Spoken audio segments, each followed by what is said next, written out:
Hello, listeners, and welcome to the Pod Fruit One Piece Through New Eyes. On today's episode, we will be discussing Volume 10, titled, Okay, Let's Stand Up. Volume 10 covers chapters 82 through 90. I am the host, Michael, and with me, as always, we have our One Piece rookies, V and Dylan. Hello. Hello. I'm going to take a moment here just to let you guys know that you can reach us on our social medias. We are at PodFruit on Twitter, PodFruit on Instagram, same on TikTok and YouTube. We have a Discord in our description. Some other notes worth mentioning. We will be having a live stream at the beginning of May, end of April, beginning of May. Somewhere around there. We'll let you know more on our socials and the podcast, of course. Finally, we are going to have one more episode before we go on a bit of a break. The crew and I are actually going on a cruise together, so we're all looking forward to that, huh? It's going to be the real-life Baratier, hopefully with fewer fights. Oh no, I can get a little More scrappy. fights. Dylan's bringing a gun. Oh, no. One, But like yes. 3. Oh, God. No, you can bring one. Just don't bring 3. Let's begin.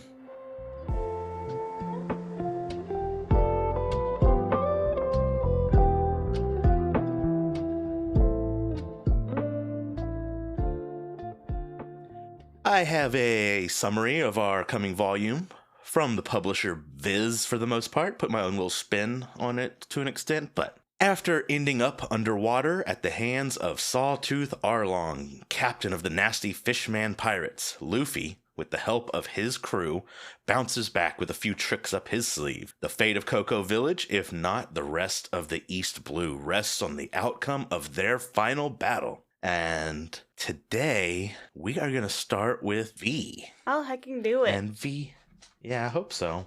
Because if not, Dylan's going to have to carry a lot of the load here. I quit. I This quit. is it, I'm guys. done. It's too much. Okay.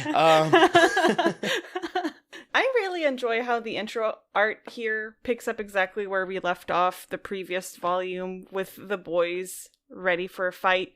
And I really enjoyed the captions. Like, it's like every single one of the boys has the standby caption, and Nami crying with the straw hat on her head has the caption "Stand the Pain." Very appropriate considering what we have seen in the previous volume, because there was a lot of pain. And yeah, so we pick up basically where we left off. Luffy walking in, asking which one of them is Arlong. What I didn't expect was, what's a Luffy?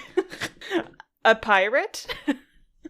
I love that little bit of dialogue between Luffy and Arlong on page 2. It was very quirky, but also kind of true to their character. Like, Arlong being kind of dismissive and cocksure and like overly confident because he's basically never seen any sort of opposition thus far, it seems. And just Luffy being super quick with the retort there. I like that. He's also very single-minded, Luffy is. Like, yes. That's his most obvious answer. Oh yeah, he's a pirate. And for now he's a pirate, but he will become the king of the pirates. We also, moving on, Luffy is totally unbothered by Arlong's men, and just the way he smacks their heads together on page 3, I thought was really good. The guy has a goal and he will not back down, kind of speaking to his single-mindedness. When he has a thought in mind, he will not let it go. And just overall, I think I would say that these events show exactly what I've come to love in Luffy. He is truly loyal and devoted to his crew, and he will stand up against anything that may want to harm them. I kind of hesitate to say it because I don't know that he has I don't want to say the mental capacity, but I'm going to say the mental capacity. I don't know how capable of love Luffy is, but in his own way, he does love his crew. And the way he says, "You made our navigator cry." And the panel that went with it. It was so pure. Like, it clearly, again, you see, like you said, Michael, with the panel, you can see that he is visibly angry at this. And, like, he's, we're getting some of that tasty aggro Luffy stuff that I really like. But just the way that he says, "You made our navigator cry," feels very pure, almost in a childish way. Like, I don't know that he understands exactly the depth of everything that just went on, but he knows that Nami equals tears. Tears equal bad. Basically that's kind of, I feel how far he goes in his reasoning is very surface level, but somehow it works. I would agree. I also really enjoyed the shot of all of our boys at the top of page 7. It's well drawn. We have, a nice half-page panel that I think really captures the essence of each character really well also. Just their stances, the way they're, like I said, drawn, their interaction feels very appropriate with how what we've come to know from them. Also, I think it's really humorous. Hachi referring to Momu as a monster from the Grand Line and a giant warrior kind of made me chuckle. Does he say giant warrior? Yeah, he does. Yeah, he says "Arise, giant warrior" in reference to Momu. And I'm just happy to see Momu again, but he seems to me like just this this this huge, cute, cuddly cattle. He's still crying. I feel like that's the same tears from last time. With the little bump on his head. I love Momu. Justice for Momu. I want a Momu plushie. Well, I just noticed the ropes are still tied to his horn, too. Yeah, they are. Yeah. And, Luffy and Sanji are completely unfazed at Momu showing up again. Clearly they know him, and they know that they have basically nothing to worry about. Yeah, like Sanji's like, so he works for these guys. Yeah. Like, it's like... oh, okay. Oh, so that's the association here. Kind of casual. It's a little sad to me that Momu is clearly absolutely terrified of Arlong. He's just a little guy. Something in Momu is triggered by Arlong just kind of commanding him. I still don't know how much allegiance Momu truly is capable of with regards to Arlong, but I say we should just take it easy on him, honestly. We also get a really nice shot here at page 14 of the Gum Gum windmill. This is how can I put this? It's a very dynamic shot, very cartoony expressions. I feel like we were kind of due for a big widespread shot like this. This goes over. Yeah, we deserve one. Yeah. Pages 16 and 17 kind of have this like really broad 2-page spread that I thought was long overdue. With the big onomatopoeia everywhere, is kind of captures the essence of how. I don't want to say ridiculous, but it's kind of ridiculous, but we're here for it. It is ridiculous, yeah. we're here for it. And then the last couple of panels in this chapter, I also really enjoyed. I think I liked seeing the parallels. Like, the fight is about to start in earnest. We have Arlong's men on one side, or, on top, and the Straw Hats on the bottom, sort of in parallel, all of them saying something that's very in character, it feels like. And I felt like that was a really good way to get us ready for that upcoming encounter and to establish kind of who the active parties are going to be in the next few chapters. We're seeing kind of the mashups that are going to occur, and I'm at this point just kind of aching for the fight to actually start and see who comes out victorious and who will crumble under the pressure. So that's what I had. Overall, just chapter 82 did a really good job at closing the door on what we saw in the previous volume and getting us started with this one. Yeah, it's like cleansing that emotional palate. Like, yeah, we've gone through trauma, we've gone through shit in the previous volume. Now it's time to fight. Now we're gonna get that catharsis that we're desperately aching for. So yeah, that's what I had for 82. Dylan? Yeah, and I'll comment on the cover page as well. It really reminds me of like some of the older anime intros, like Samurai Champloo, Cowboy Bebop. It's really got that vibe to it, and so I really like that. Like you mentioned, it's like what's a Luffy, a pirate? That's typical to, I want to say, of both of them. Like Arlong, humans really aren't anything, so he doesn't really care to distinct them. Yeah, that's a fair point. Luffy's just like, it's not who's Luffy, it's what's a Luffy. You mean Lufa? That's what you scrub yourself with, right? I don't think he's ever seen one of those. I don't know that I would scrub my body with Luffy. But I really like the artwork for what's your business with me, pirate? And then he just lays them out. The artwork of the hit, fist connecting with face was amazing. Might be my favorite panel from besides the windmill. What I also like is that he gets bum rushed by Arlong's crew. And then from what I can tell, Sanji just single-handedly dispatches all of them and knocks them all back. It's funny because it's kind of like starting to see like a bit of Sanji and like Luffy kind of bonding a little bit with the, you always have to dive right in, don't you? It's like, yeah, but I don't lose. It's like, I'm not worried about that, dummy. Just save some for the rest of us. And of course, Usopp's at the back. Oh, it's okay if you don't share. I'm good. Usopp profusely sweating. Yeah. Hoping to God that he doesn't need to get involved, which he will, but... And then how generous of you, Usopp, coming from Zolo, kind of makes me think back to the tie-in of the title page, because like it's everyone... Luffy looks mad, Sanji's smoking, Usopp, false bravado, but Zolo's just a shit-eating grin on his face as he's drawing his sword. So he's just excited to fight. I feel he doesn't really care about what's going on anyways. It's just there's a big fight coming. He's for it. Look back to Mihawk. Mihawk had no quarrel with him. Zoro stood up and said, wait, Luffy, hold on. Nami has to wait. Yeah, I need this. I got some shit to handle. He's just itching for it. My little warrior boy. Little boy. Baby boy. I love Luffy's like, this is a waste of time, and then pulls out the Gum Gum windmill. I love the fact that like after he winds it up, and you can actually see that he's wound up, like in the drawing of it, which I missed the first time, but looking back at it. I love the fact that you see him grab the horns, and you can like, in Momo's face, you can kind of tell, it's like, oh crap. Oh no. That's like, Not shit. again. Shit, this isn't good. And the 2-page spread is amazing. I guess that might be the last we see of Momo, because he goes flying. I hope not. I hope he comes back. As a member of the Straw Hats. I mean, well, you never know. And then I came here to clobber you. The artwork for just you pointing him out, mouth wide open, and then Arlong's response, well, that works out perfectly. I was just thinking about clobbering you too. I was like, ooh, he's amped up. Uh-oh. Yeah. They're both feeling it. Ooh. So the SBS, when it's talking about the Panda Man on like the Baratie grocery ship, hasn't that come up before in an SBS? They've talked about Panda Man. I don't know that they talked about this particular panel. Okay. Though. All right. I must just I don't know. I got weird deja vu looking at it. I was like, I swear we've talked about that in a different volume. It was in one of our YouTube shorts. Yeah. Michael did a little bit of a Panda Man highlight. Our YouTube shorts / TikToks. Check them out. But great way to get a preview of what's coming. That's all I got for chapter 82.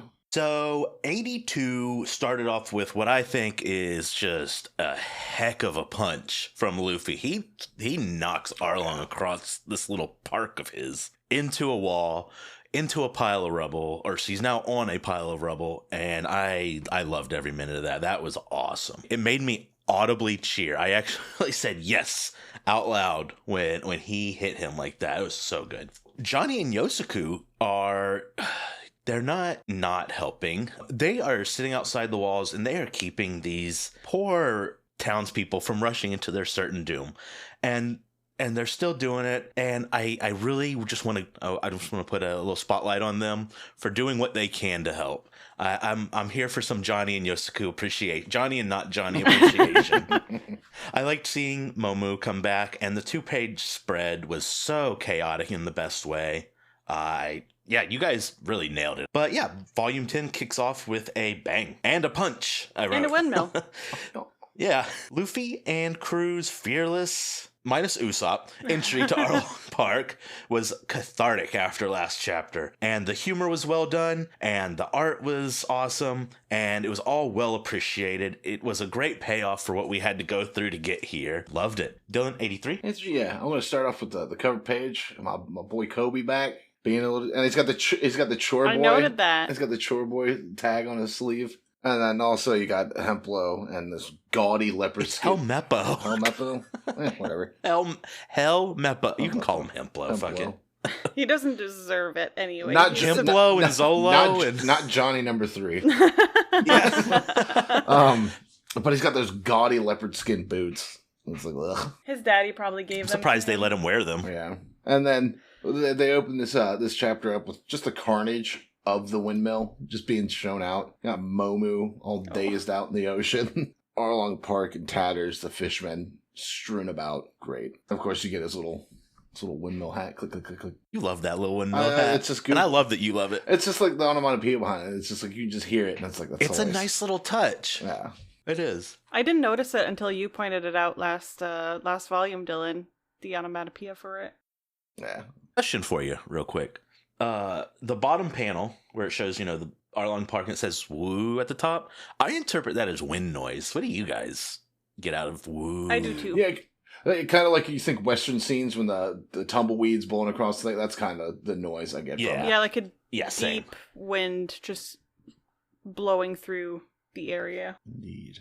And then looks like the officers are getting ready to square up against the crew, and Hachi starts out with an inkjet, and everybody else, it's hilarious, everybody else jumps out of the way. And it's like, why didn't you dodge it? He's like, my feet are stuck in the ground. Like, I can't move, I can't see. Freaking Usopp's like, you did that to yourself. Like, what are you doing? In the last chapter, I feel like they didn't set up him getting stuck. Like, I think there's... You like, do see squint, it, he does stomp, there's like 2 panels where he stomps his one foot in, and he stomps his other foot in.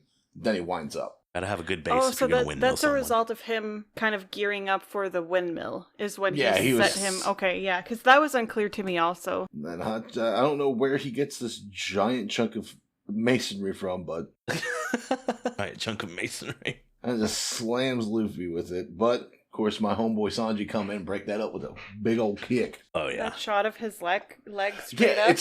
Yeah, and all those shots, like, I still, like, anytime they give, like, the shots of him doing, like, his kicks and stuff, like, Bruce Lee is immediately brought to mind every time I see it. The fact that he's wearing, like, an all-black suit. Also, yeah. Really kind of, like, he's just this thick black, well, thick in the sense of ink. Not that he is particularly...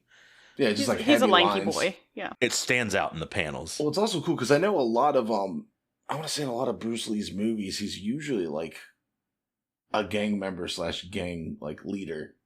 And, like, Japanese, like, the black suit for, like, Yakuza is very, very well-known, like, style.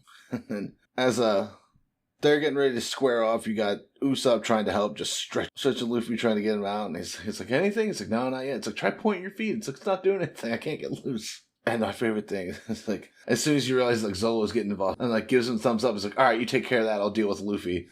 And he's like, oh no, I let go of him. And the fact that he gets rubber banded all the way back and smashes into the kissy fish guy. Love that a bit. And the boing kind of thing. Like, you know, like the old school, like, spring door stops they used to have? Because I know as a kid, you fucking smack the shit out of that thing all the time. Just listen to go, that's All the time. instantly the thought that came to my mind. Do. Yeah. So I'd stick forks in electrical sockets. And that's why, because like that happens, it's like, oh, now I'm gonna kill you. And starts chasing Usopp down, and then Usopp's he's gone. Like when that motherfucker wants to run away, he disappears into the horizon, and then everyone kind of the villagers kind of see him go by, and like, wait, didn't he save Genzo? Like, what? Why is he running away? And then the officer's like, oh, you're the villagers, and it looks like you're trying to uprise. Guess I have no choice but to kill you all. And then Usopp, you know, when other people get threatened is when he actually gets his balls. Hits him with a fire star, which that was a good, I'd say, 3rd page panel. The art on that was really good. I enjoyed that panel a lot. And then it's like, okay, now you're really a goner. He just starts running away again, which is kind of smart. I know he's not planning it that way. He's just reacting naturally, but he's removing one of the officers from the fight. So now he can't interfere with everybody else's fight. Then he's getting him away from the villagers. Smart. Usopp does well at a range, too. Yeah. That's true. But I don't think that's any of his intention. He's just trying to get away. He doesn't want to get his ass kicked. Yeah, right. But it works out for the best because he's removing a threat from the area. And then Arlong gets up and starts walking in. And it's funny that every time like he starts like get involved, like his crew members are always like, all right, don't get mad. Just like calm down. This is our house. Like this is our home.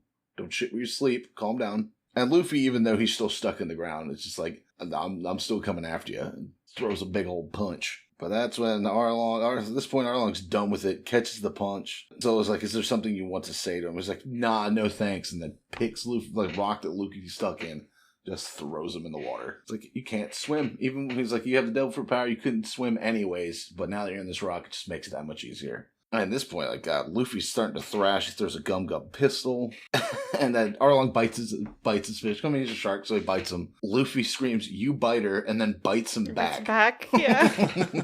Oh, you gotta love it. Then Sanji immediately breaks to try and get Luffy. But Zolo is kind of the more level-headed guy. He's like, wait, hold on. Like, it's we can't fight them in the water. We have, like, our best bet, beat him here now, make it fast, and then we'll get him. He's just gonna have to hold out. We can take care of this quickly. I mean, I gotta admit, Zolo, confident guy. He's pretty. He's like, nah, it won't take long. He can hold his breath that long. Confidence is he sexy. too confident?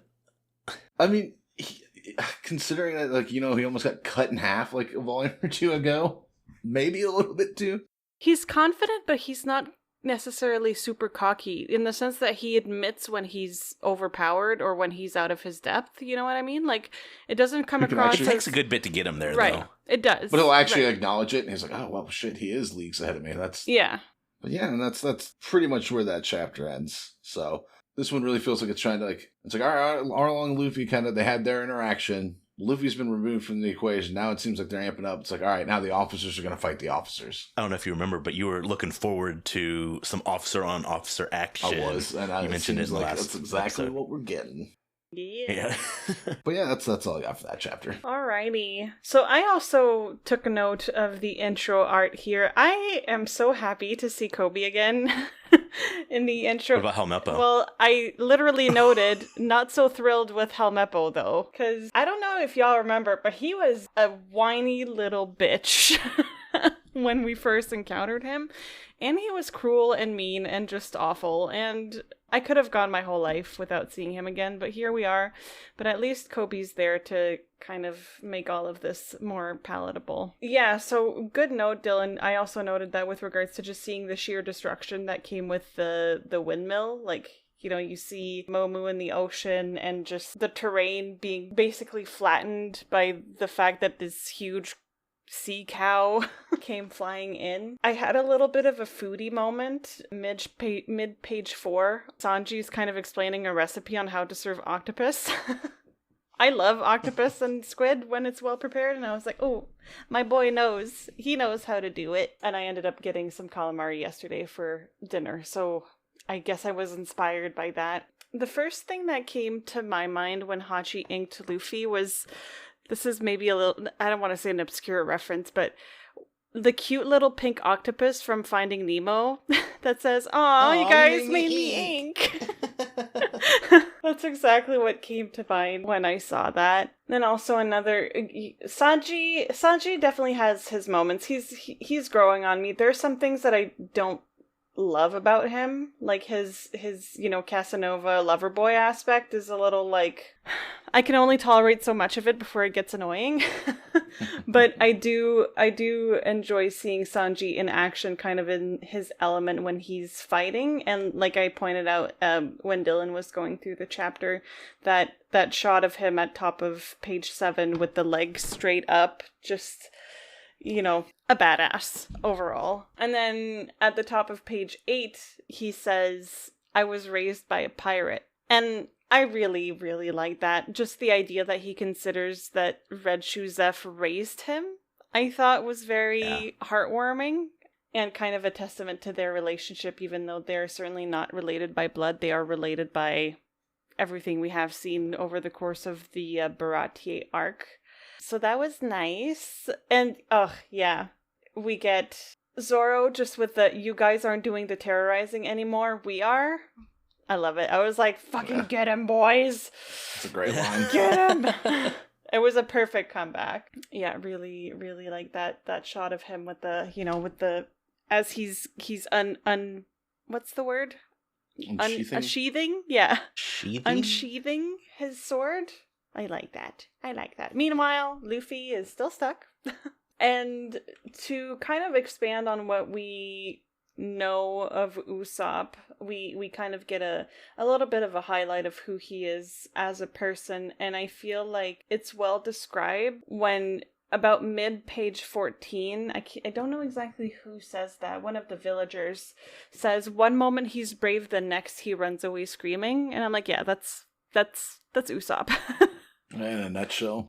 That's Usopp in a nutshell. It takes a lot for him to put on those brave faces. Yes. You know, I feel like the running comes naturally. The bravery, he has to work. Yeah, which, as we are progressing through this volume, there's going to be a little bit of character growth there, but we'll talk about it when we get there. Right. And yeah, we see another really impressive display of Arlong's strength here when he pulls Luffy out with a chunk of soil/rock still attached to his feet. You know, the man obviously is able to flip over full houses, but it's like, oh, okay, he can actually just completely lift him off the ground with the ground still attached to him. And I feel like at that point, I kind of knew where things were going, and that he would be ocean bound, so to speak, and that we would have to be dealing with this for, over the course of the next couple of chapters. And yeah, that was a pretty nasty bite that Arlong gave Luffy, but then Luffy in turn, as a petulant child would, goes and bites him back. It's the only appropriate response, let's be honest. Yeah, exactly. You bite me, I bite you. That's it. Yeah, I also, weird thing I noted, Sanji calls Arlong's men customers at the very top of page 19. Finish these customers off, then drag him out. And my thought was, you can get the guy out of the restaurant, but you can't get the restaurant out of the guy. Listen, you work food service long enough. Everyone's a customer, right? Yeah, it becomes a perpetual nightmare. Yeah. And yeah, that's what I had for chapter 83. This is just kind of gearing up, right? We're gearing up for what's to come and lots of action. Yeah, that's Action what I had. is coming. Michael? Yeah, I just want to kind of double down on what Dylan said. The couple opening panels that show landscape, it shows Momu, it shows bodies around Arlong Park, was really effective at just bringing you back in. If you were reading this chapter to chapter, that's just like a great way for an episode of the anime, for example, to open. I thought Sanji really went off in this chapter. He blocks the masonry, as Dylan would say, from hitting his captain. So cool. I loved his octopus comments as well. Again, he's thinking of it in terms of cooking these fishmen. Yeah, just super badass moments for Sanji. And I had a thought, is this Sanji's first fight as a Straw Hat? But then I went back to Momu. But does that the last count? chapter. Yeah, this is his first real fight as a Straw Hat, and I'm here for it. I am. Luffy, when Usopp was trying to unstick Luffy from the ground, Usopp was trying real hard, and Luffy just had this dumb look on his face, and it's he looked determined, but in a way that he was not helping Usopp. I don't know how to describe it other than that. It's kind of like it was just very like a kid reaches into something and grabs something, and their hand gets stuck, and it's just let go of it. Let go of it. You can pull your hand out. And it's no. It just kind of made me think of that. Luffy being used as an accidental weapon in the way that he was, I thought was just, again, One Piece has style, and that fits into the style very nicely. I loved seeing that. I also love seeing Arlong holding Luffy above his head, about to throw him in the water. I thought that was a kind of a badass moment for our villain here. And throwing him into the water was a big brain play on Arlong's part. Well, he knows, right? He knows that he's eaten the devil fruit, and that's a weakness, so big strat. Yes. And others, aka Krieg, have attempted to put Luffy at the bottom of the ocean. None have succeeded. Yeah, I thought that was an interesting way to get Luffy out of the fight so that the others can kind of show their stripes. Yeah, just kind of to summarize, the crew really comes together well.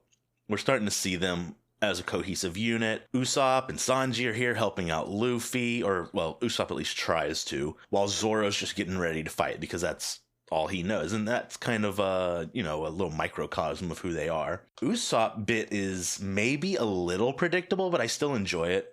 That's just who Usopp is. He's a coward and he's brave, and he's a coward and he's brave. And I appreciate it. But yeah, it was all still very exciting. And, they have a job to do, and seeing them do it is awesome. But 84 is V. Yes. Yes. It is me. I really enjoyed sort of how this Zoro v Hachi encounter starts. I thought you were including yourself. I wish. Zoro v Hachi, Hachi's the third just wheel. hanging out. He would be the third wheel. V would be like, can he leave? He's kind of grossing me out. Do something about it. Zoro. But yes, Zoro versus Hachi kind of starts in earnest here. We have a good few series of really dynamic shots over pages 4 and 5, featuring none other than my boy, Zoro, as he swings past Hachi and chops his hair / tentacles / body parts off. It's just, I think it is hair. I think it is hair, maybe to not as in the hair. human sense. It's kind of hair.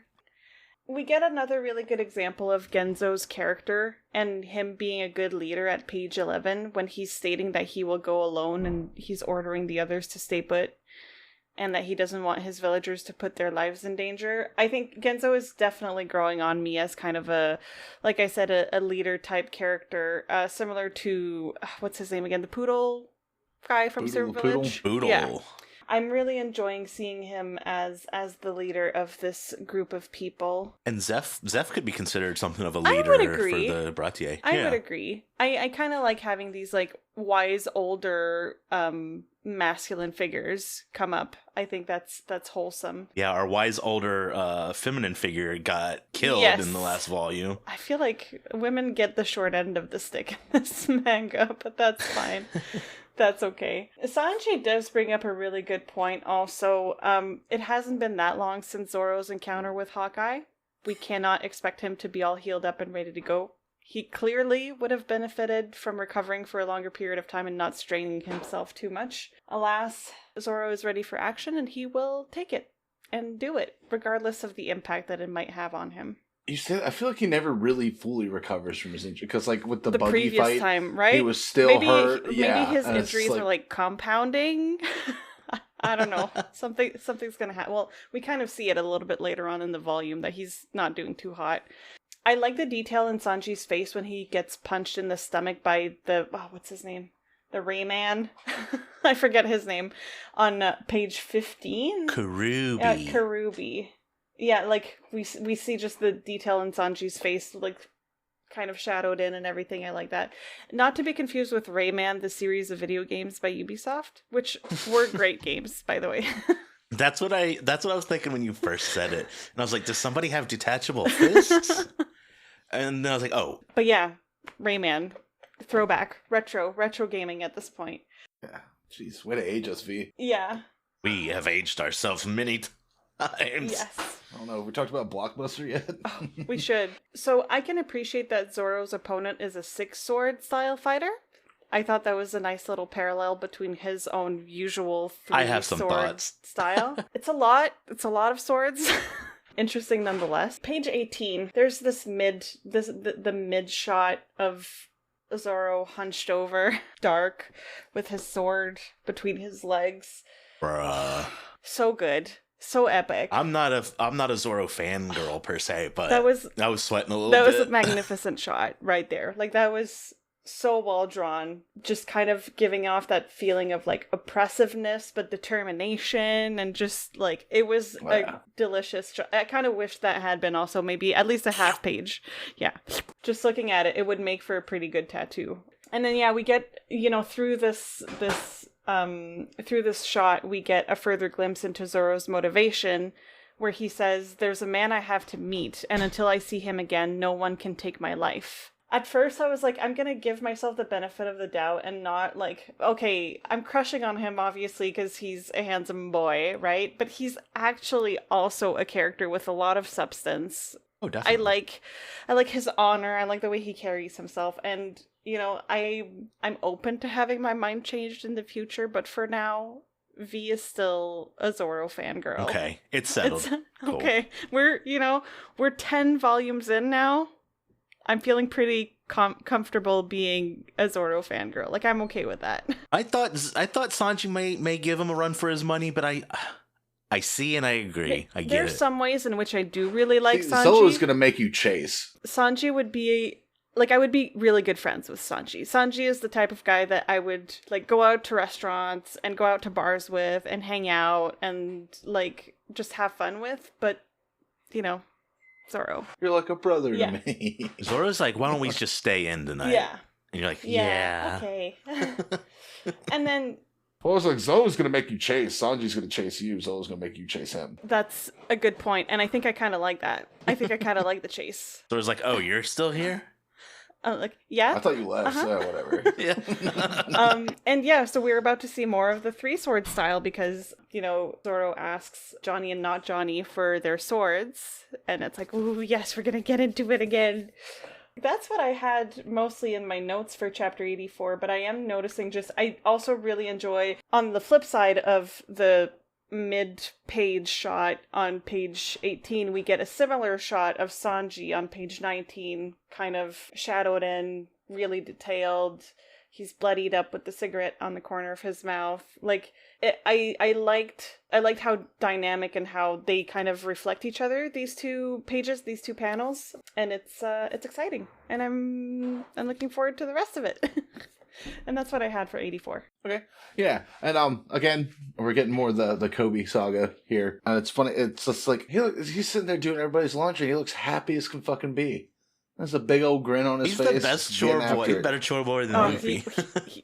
He has nothing. Like, Luffy has nothing on him. He touches. Too bad he's not willing to be a pirate. Because, I mean, the Mary Go could use a chore boy. Based on what we've seen, the Marines could use someone with some damn integrity. Right? Well, they need someone with integrity. I love, like, it's pretty much like on the first page, the last panel. I didn't pick up on it at first, but now looking at it again, you see, like, the bubbles on the surface of the water with the blup blup, and then the next page you get to see Luffy going down underwater trying to hold his breath. I didn't notice it at first, but looking back at it, it's like, oh, that's a cool little detail I didn't pick up on the first time. And then I loved as Zolo and Hachi are fighting in the first couple swings that they have, he cuts off his hair and he says, "Human scum, if you think I'm gonna let you get away with that, you're absolutely right. Hey, it's only hair. It'll grow back." And so it's like, thanks, Again, that brings me back to the point we had last time. It's like, I could see in different circumstances, yeah, Hachi might be all right. Right? If he wasn't part of Arlong's crew, he'd be a cool dude. I'd hang out with him. He's the least detestable of Arlong's men so far. But yet you hate him the most in some way. Because of his physical appearance. But no, that was hilarious to me. I really like, because, like, Sanji is like paying a lot of attention to Zolo, like picking up. It's like, oh, he's still hurt, but the Ray guy. I mean, I'm probably never gonna remember his name either. Karubi. I will never remember that. Keeps cutting in. It keeps cutting in. I mean, it's fun to say. Karubi. That's fun to say. Do you remember the kissy guy's name? No, it's Meg guy. No, it's a gross. It's a gross guy. Chew. More like ew. Ew, don't kiss me. But he keeps his like, hey, pay attention. Like, keep me in front. It's like, hey, don't take your eyes off me. Like, pay attention. We're fighting. Pay attention. And then I really like seeing like the Luffy underwater scenes, because you're seeing, he's like, oh, it's like the first time you see Luffy in like a situation where it's like, oh shit, this is bad. This like I'm actually in danger. Yeah. And which the thing is, I'm sitting here thinking in the back of my head, it's like, dude, you just like reach up, grab the ledge, pull your chest up, and have your head above water, and just wait till somebody lets you out. They figure it out. But it's like, but he's panicking, so he doesn't think to do that. He's just under there like, oh god, oh god, oh god, and like that's cool, because I don't feel like we've ever seen that side of Luffy. Luffy's always been super carefree, not really thinking about the future. But this is a situation where he's like, oh crap, panicked, and because of the panic, he's making his scenario worse. And then also, like, Zolo's like, it's like, oh, now I can defeat any swordsman, blah, blah, blah. It's like, what do you think of that? And Zolo's like, I think you talk too much. And Hachi's like, triple sword catch.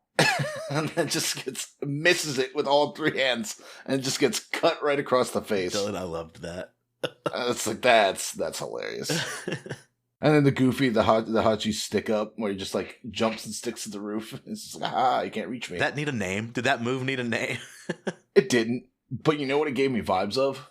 Well, in Spider-Man, when he's fighting Macho Man Randy Savage in the cage match. Oh God! It just brought me right back to that. And I was like, that's great. But you get more of the interactions, and then at this point, like you said, Johnny and not Johnny, they're like, oh man, we need to go save him. We need to go save him. And then as they're like, all right, let's get him. Genzo steps in and he's like, what are you doing? You're way too injured. You're not going to be able to help him. And like V was saying, it was like, well, that's him. He's like, no, I'm going to go by myself. No one else go. And he makes a really strong point. He's like, if they see all of us going to try and save them, they're just going to come in and kill us. So it's better that just one or two of us go so they won't notice. I don't know, I can't remember her name, but Nami's sister. Nojiko. Nojiko, that's right. It's like, I'm going too, and it's like, no, you've been shot, and it's like, they're fighting for my sister. Yeah, like, how you gonna tell me? Yeah, first of all, all right, come on. You don't tell me what to do. Yeah. Yeah. I can relate to that statement. And then the Octopus Fritter Frenzy was a cool move, which I didn't get at first. First time I saw it, I was like, what the hell is he doing? Like, I don't get it. But he's smashing up the roof so it collapses on Zolo. That was cool. I was sitting there going through his monologue, just Solo grabs him by the back of the neck and just throws him. Shut up. Like, I'll crush you. Even though You're he's done like, talking now. it's like on the verge of death, and just like, I'm going to kick your ass. It's like, jeez, dude. Like you said, the artwork of Sanji getting the wind knocked out of him and the cigarette going flying was a really powerful panel. And then the whole, like, I'm a 40th degree master of fishman karate. It's like, why? It's like, why can't you just say I'm a master of fishman karate? Why do we have to add degrees to it? It's also like, why do you need to claim it? Just show it. If you're saying that you're such a badass, stop talking and do it. Yeah. Oh, I mean, that's the manga trope. Yeah. It's like, I did my attack. Now I need to explain why my attack did so well. It's like, I'm bleeding internally. You don't need to explain it. I know I'm bleeding internally. That's all I need to know. And then we got a Hachi with the six sword style, which I think is a little less goofy because, he has 6 hands. It's not holding one in his mouth. It's the holding in the mouth thing that throws me off. It's like, your teeth are going to... I respect Hachi. Yeah, to get hit... Like, remember how dental trauma was my thing? If you get hit too hard in that sword, your teeth are going to shatter. Because all that vibration is going to go through the blade into the handle. And you get to see a bit of that later. It's just... I just don't like that. And then Zolo, like the panel of him just standing there, bracing himself, holding onto a sword. Super powerful. And then the line after it where you just see his face, the smirk. Johnny Yosuko. Your swords. Yeah. That's like, ooh, got chills on that one. Me too. And then another super powerful Sanji standing there. I also like the fact that the fact that when he's like laying out, you just like see his hands come up and you hear the click of his lighter because he's lighting another cigarette. Bro. It's like, that's it. It's like, if that was a 40th degree punch, then those kicks the crap geezer used to lay on me must have been 400th degree. Again, I get why they're doing the degree because it gives you a comparison, but it's also like a little goofy, but it's a manga. That's what they do. And yeah, that was great. Nothing really interesting in this SBS that I can notice, except for the fact that it's Gaimon and his weird animals make up the SBS. The pig lion, snake rabbit, chicken fox. I can't tell what the one in the back is, but yeah. Well, yeah. Bear? Giraffe? Yeah, it looks like some weird like leopard bear cat thing. But yeah, that's all I got for this chapter. It's ramping up. It's getting good. Action's starting to kick off. Chapter 84 is titled Zombie, which the first line of my notes was, in your head. That's exactly what I wrote. Great title because you're seeing the boyos getting knocked down and then getting back up, essentially from brink of death, though there is more punishment yet to come. Yep. The first panel, I noted that you can actually see Arlong laid back. Like, he's not just like standing off to the side waiting. He's chilling. He's in a Hawaiian shirt, dude. He's perpetually chill. Yeah, perpetually chill. That's why he's got the shirt, man. Lets you know. I wrote, at least Zoro gets to fight V's nightmare, even though you seem to come around on Hachi a little bit. You hated him. I like his attitude. I don't like his appearance. Yeah. Pass the vibe check. We don't pass the mirror check. Exactly. That's exactly it, I like Dylan. that, Dylan. Exactly. So, Hachi's triple sword catch sucks. I just want to put that out there. It's so funny. And I was thinking, does Hachi suck? And yes, Hachi does suck because soon thereafter, he gets dogged again by a guy who isn't even getting beat by Hachi.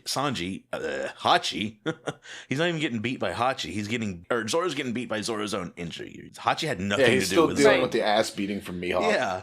Like, I don't think Hachi, I almost said Sanji again.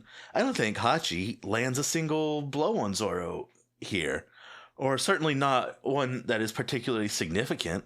The only reason Zoro's on the ground is because of Mihawk. Yeah, Hachi, you're not very good at this. I'm surprised that Arlong saw the potential in you to promote you to officer. Maybe he's there because he's a good guy. Maybe he's there for morale, Maybe he's fun to have at parties, but he's not a great fighter. They do seem like they party. I can see it. I feel like those fishermen get down. Yeah, I love the panels of Sanji getting smacked. Not because seeing Sanji get smacked is particularly fun or anything, but I just thought it was really cool looking. The way that Karubi just like knocks him across and he's flying and he hits a wall and cigarette out of the mouth, as has been noted. Just great stuff. I also noted, where did Hachi get those swords? Right? Where did he pull them out of?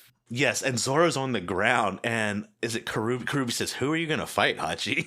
Like, this is when Hachi's getting all gung-ho. I thought that line made me chuckle. I was like, hey, that's funny. But yeah, by the end of this, the stand-up by the two of them, the lighter flick by Sanji, I mean, I was sitting there pumping my fist like, boom, boom, boom, boom, boom, baby.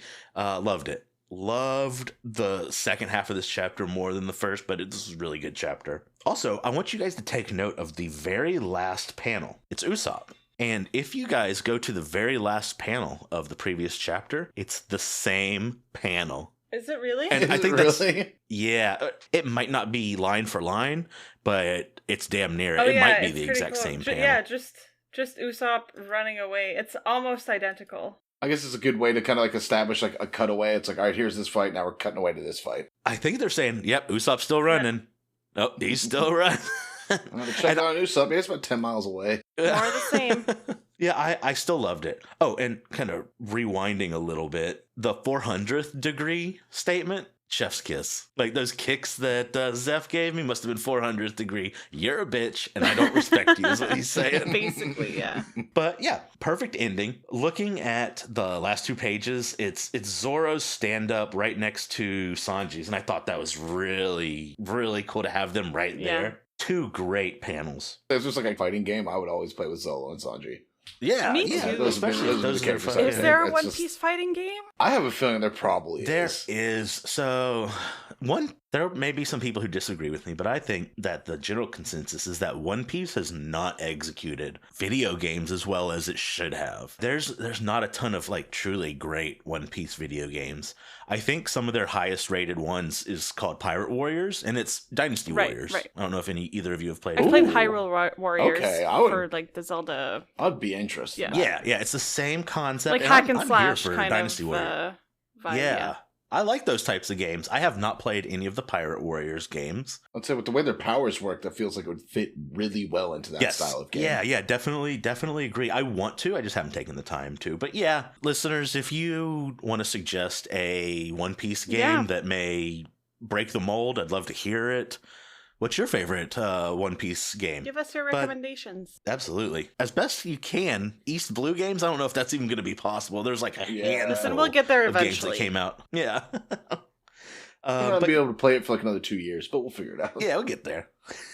The rest of the chapter, besides these last, the stand-ups and the cool panels and stuff, they were packed full of some good, well-drawn fight scenes and some cool action. I liked it a lot. Yeah, this chapter has been all action. I'm a guy who loves his exposition. I will say that the fighting's great. I'm here for the fight. I don't want to take anything away from it. Yeah, this has been some excellent action, and I think it stacks up very well with what we've seen before. Better, Kind of to what you said, Michael, I think I hadn't really noticed the title of this chapter being zombie, and I feel like the ending of this chapter really showcases that Mhm. with Oh, yeah. we see Zoro and Sanji getting up and being ready to tackle this once again despite having been pushed to the ground previously. So it really comes to light in those final couple pages for sure. Yeah. With Zolo, especially because Zolo, I feel like He ain't doing too good. he goes down and gets back up like 3 Yeah. times in this He's chapter. hurting. Yeah.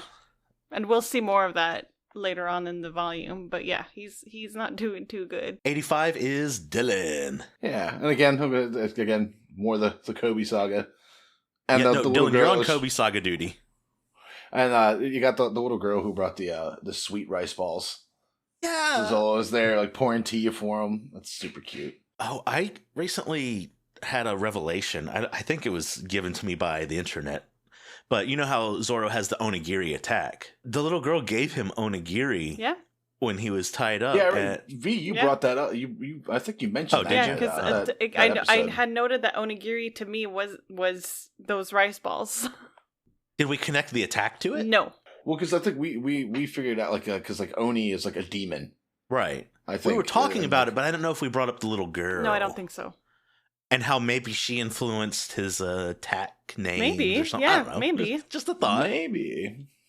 We cut back to the fight, and then I keep bringing it up, but like the whole Ip Man sleeve roll up, it's like it's something they do with their clothing, lets you know they're going to kick your ass. Zolo puts on the headband, Yeah. and it's like, damn. And then I like they have the whole like bad guy monologue, yada yada. Johnny and not Johnny throw their swords. And I love the way it's done, the artwork of the swords coming in. The Hachi going in for the attack, and the swords looking like they're about to hit the back of Zoro's head. I said Zoro's head. And then keep that in. The next panel when it's just like boom, blocking all the like catches the swords, blocks the hits, and hits him with the 3 sword style streaming wolf swords. That was badass. That like that whole progression of that, all that was like jaw drop for me. I was like, damn. But what? It's like it's goofy as shit, but you know it's cool sometimes. Well, a lot of the time. And like he opens him up, he's bleeding from the chest.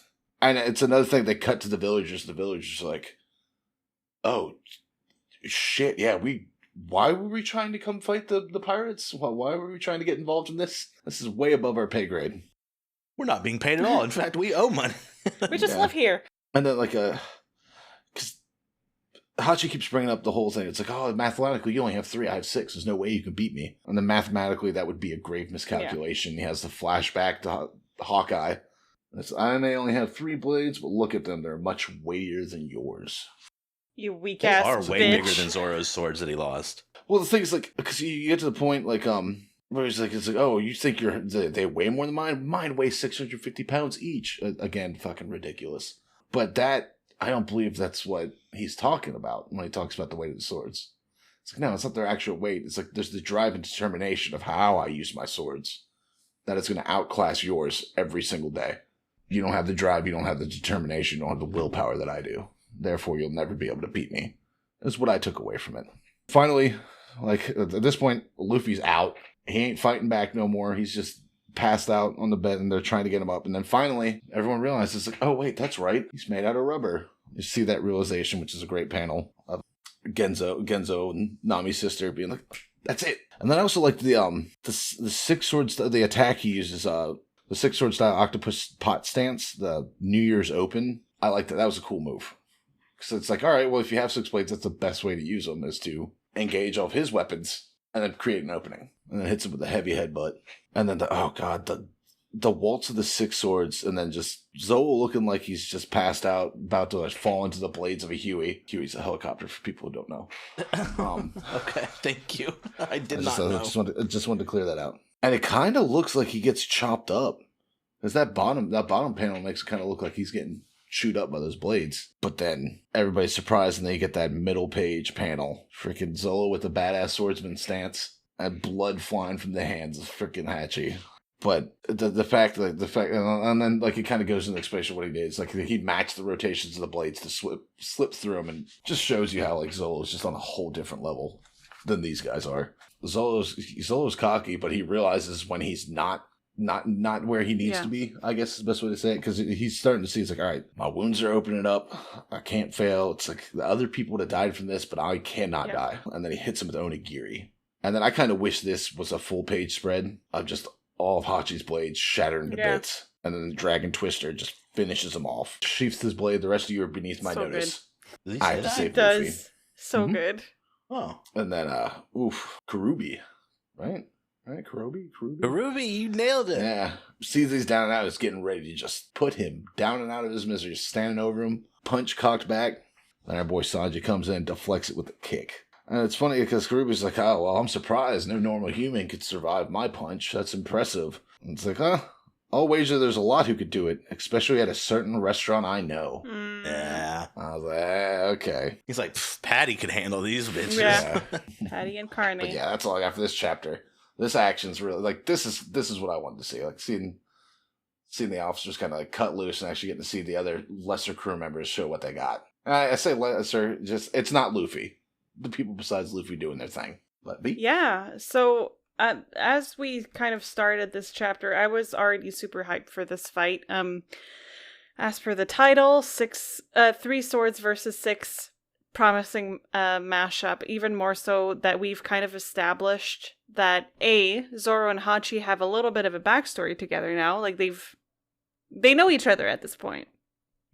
And B, we're establishing that Zoro is weak and that the stakes are high for him, and that he can't take much more and he has to make the best of what he has, so to speak. Jam-packed chapter, plenty of action. I don't want to have to point out every single one of the Zoro fangirl moments because there are many in this chapter. There are a few of those panels that I was like, oh damn, he's so hot. Oh yeah, like Dylan noted, just seeing Zoro put his headband on with the sword between his teeth. Keep your comments to yourself. Yes. Love that. That was so good. That was so Zoro. Bottom of page 3. Apparently Hachi has a charmingly flexible body. Stop. Barf. Don't even mention. Barf. I want to talk about it. I saw that and I was like, ugh. No, please don't ever refer to your body as charmingly flexible. It's disgusting. Please don't talk about your body at all, if we're being honest. I'm trying to just focus on your personality here. Exactly. You physically disgust me. Let's just acknowledge that. Ouch, that's harsh. Yeah, there's just overall a lot of action going on in this chapter. I have to say I really enjoyed the bottom of page 7 because, like, Zoro is saying something very confident. You know, he's saying, I may only have 3 blades, but look at them, talking about the weight of them. But you can physically see that he's struggling. Like, there's still a lot of determination in his stance and in his words. He's not a quitter, but you can see, like, just, it looks as though he's trembling. Like, it looks as though he's sweating and he's struggling. He's having a hard time kind of backing up that confidence. I think this is a case of his body letting, quote unquote, letting him down, but his heart is there. Like, he wants to be able to fight and pursue this and kind of give Hachi a run for his money, so to speak, and be a powerful opponent despite his state of being that is clearly not optimal at this point. And then the fight in and of itself, again, I know I use that word a lot, but it's super dynamic. The fight really starts proper. We get a powerful body slam from Hachi, which could honestly break his ribs. A flurry of movement at the bottom of page 12. The reveal that Zoro actually intercepted Hachi's attack and disarms him, and it ends kind of with the close-up. Just overall, very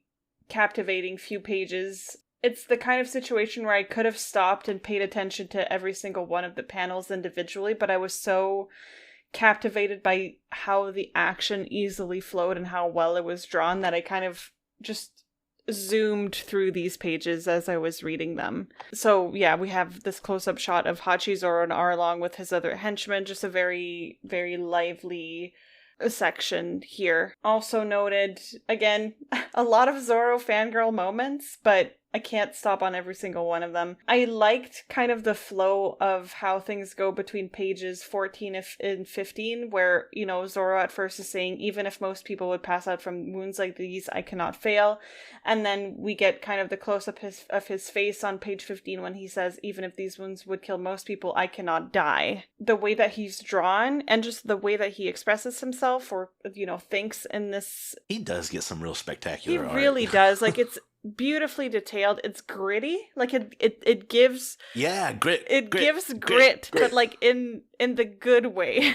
And again, I like that Oda doesn't shy away from showing his struggle, because I think that it's really important as we're establishing kind of what is happening to Zoro. It's a testament of his character, of someone that is determined, that will push himself above and beyond, but that he realizes that he's not doing well and that he has to be extra careful because he's hanging on by a thread, basically. Again, as the action kind of unfolds and as the fight develops, we have the really good panel at page 17 where Hachi's swords are being broken. I kind of like just the way that it's drawn from the perspective. It's basically seeing it from the ground behind Zoro.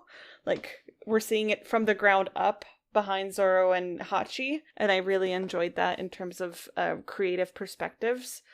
This man, I swear to God, when he says, the rest of you are beneath my notice, I was like, yes, Daddy, I am beneath your notice. But please step on me. Please pay attention. Notice me, Senpai, notice me. And yeah, we have a really good way to establish what is going to come in the next chapters. You know, we're establishing the confrontation between Sanji and... Wait, Kurobi? Not Johnny? No. Well, he is not Johnny, Kurobi. but Kurobi, right? Not Johnny number 4. Rayman? Anyway, that... Kurobi is correct. Yes, okay. sorry. Ray-Ban I should have slash confirmed what you were Kurobi saying and then started joking. slash not Johnny. Yeah, so really good kind of the action between Hachi and Zoro unfolded, and now we're gearing up for the next confrontation, officer to officer, as we've discussed previously. And I have to point out, I really liked the SBS coloring corner. I thought the pages, the poses on that coloring corner I'd page color that. were really nice. Shout out to Zoro looking like a badass again. But yeah, I like that. I like the coloring corner pages. We've had a couple, I think, so far, and every time I'm like, ooh, I think that's maybe third. So yeah, that's what I had for 85. So, love Zoro tying his bandana. I wrote, he's tying his bandana in the fire in my laser. I don't know if that lands. I thought it was funny. Keep your comments to yourself. That was badass. A charmingly flexible body, as Hachi describes his body. I wrote vom. I wrote barf. We're on the same page. Oh, that's kind of hot. We often are. Yeah, I love seeing Zoro make Hachi explode in blood. I noted that Johnny and Yosuke's blades were a little hefty than what Zoro's used to, but he seemed to handle them just fine. The tornado attack and Zoro landing were badass. And at one point, Hachi says, "How could I lose to only 3 swords?" And I was thinking, you gotta get more swords, bro. He already has 6. Right, but we need more swords. It's not about the number of swords, it's about the man who wields them. No, it is about the number of swords, Dylan. It can be both. It's a little bit of both. Let's just say it's a bit of both. We'll call him A, we'll call him B. Just wait until we're on the cruise and you see my 20 sword technique that I've been working on.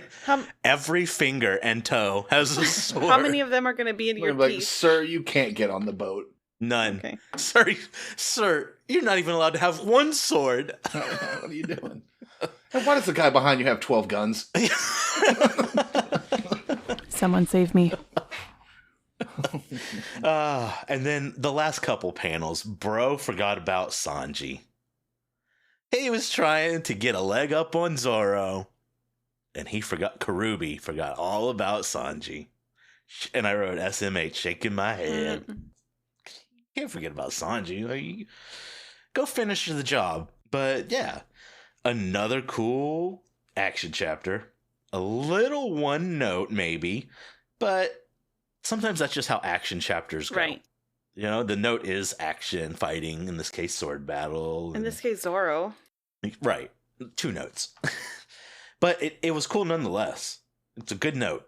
I love seeing Zoro whip some ass, especially when he's injured. I feel like his injuries really added to the stakes here and made this just better than it would have been without him. I think that was if he wasn't injured, he would have just killed him in the head. And been done with it. Yeah, I think that was a really good addition here. I think it really enhanced the fight. And I think the highlight for me though was Sanji stepping in to protect Zoro. Good chapter. Alrighty. So 86 starts off with a little bit of a bittersweet moment with the intro image here with Nami being sat at the dock with her bags, looking wistfully at a tangerine from the grove. I thought that was a really good intro image, nicely drawn. Also, is that a seal with a handkerchief on its head? It's so cute. So cute. I want one. I want it. I want to adopt it.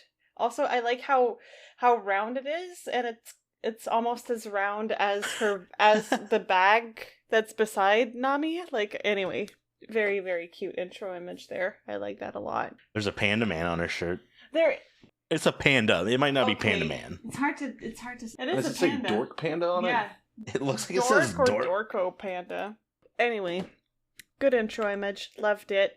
Again, a really good use of the detailed art style. Like, as we're stepping into chapter 86, this is a tense moment, and I feel like the drawing choice highlights this very well. You know, we have one officer defeated. Zoro is hurting, even though he kind of has overtaken his opponent here, and now he's kind of passing the torch on to Sanji. for next steps, but I feel like this kind of transition moment did really well in that more detailed art style. I had to do a triple take when we see Luffy's neck stretch out so his head can be above water. Like, my comment here is, that's a bold strategy, Cotton. Let's see if it pays out. And we find out more that it does, and that's exactly I think Dylan had spoken about that earlier, that we'll just stretch yourself out, and yeah, that is indeed what they do, and that is genius. I think as we see Sanji diving in, we see just this, it looks like a thread, but it's actually Luffy's neck being stretched out super extensively to the surface. So I think I don't know if I had mentioned that before, or maybe it is in my notes for later on, but I like the way that things are drawn in the underwater scenes. It's a really good use of shadow, and I don't want to say color because we actually don't see color in the manga, but just we can clearly see when something is above water and something is underwater. Like, everything's a gray tint when it's under the water. And I do enjoy that. It really marks the difference, and I appreciate that in terms of art choices. And then we get what seems to me like a really painful injury at the top of page 8. Like, that hit to the back of the neck looks like it would hurt like a bitch. Like, my comment there was spinal injury much with Kurobi hitting Sanji to the back of the neck with his fin. I was like, that's freaking brutal, man. Don't do that. He's gonna end up being a paraplegic, and we can't have a paraplegic cook, honestly. we just can't have that. Let him cook. And yeah, my first comments on this was, I'm not saying that Sanji is getting his ass kicked, but it's not looking, at this point in the story, it's not looking too good. He is struggling. I think part of it is Kurobi most definitely having terrain advantage under the water. I think that Sanji is not in the best position there for that encounter. And I understand Sanji's strategy here, but I feel like it comes at the cost of his own well-being.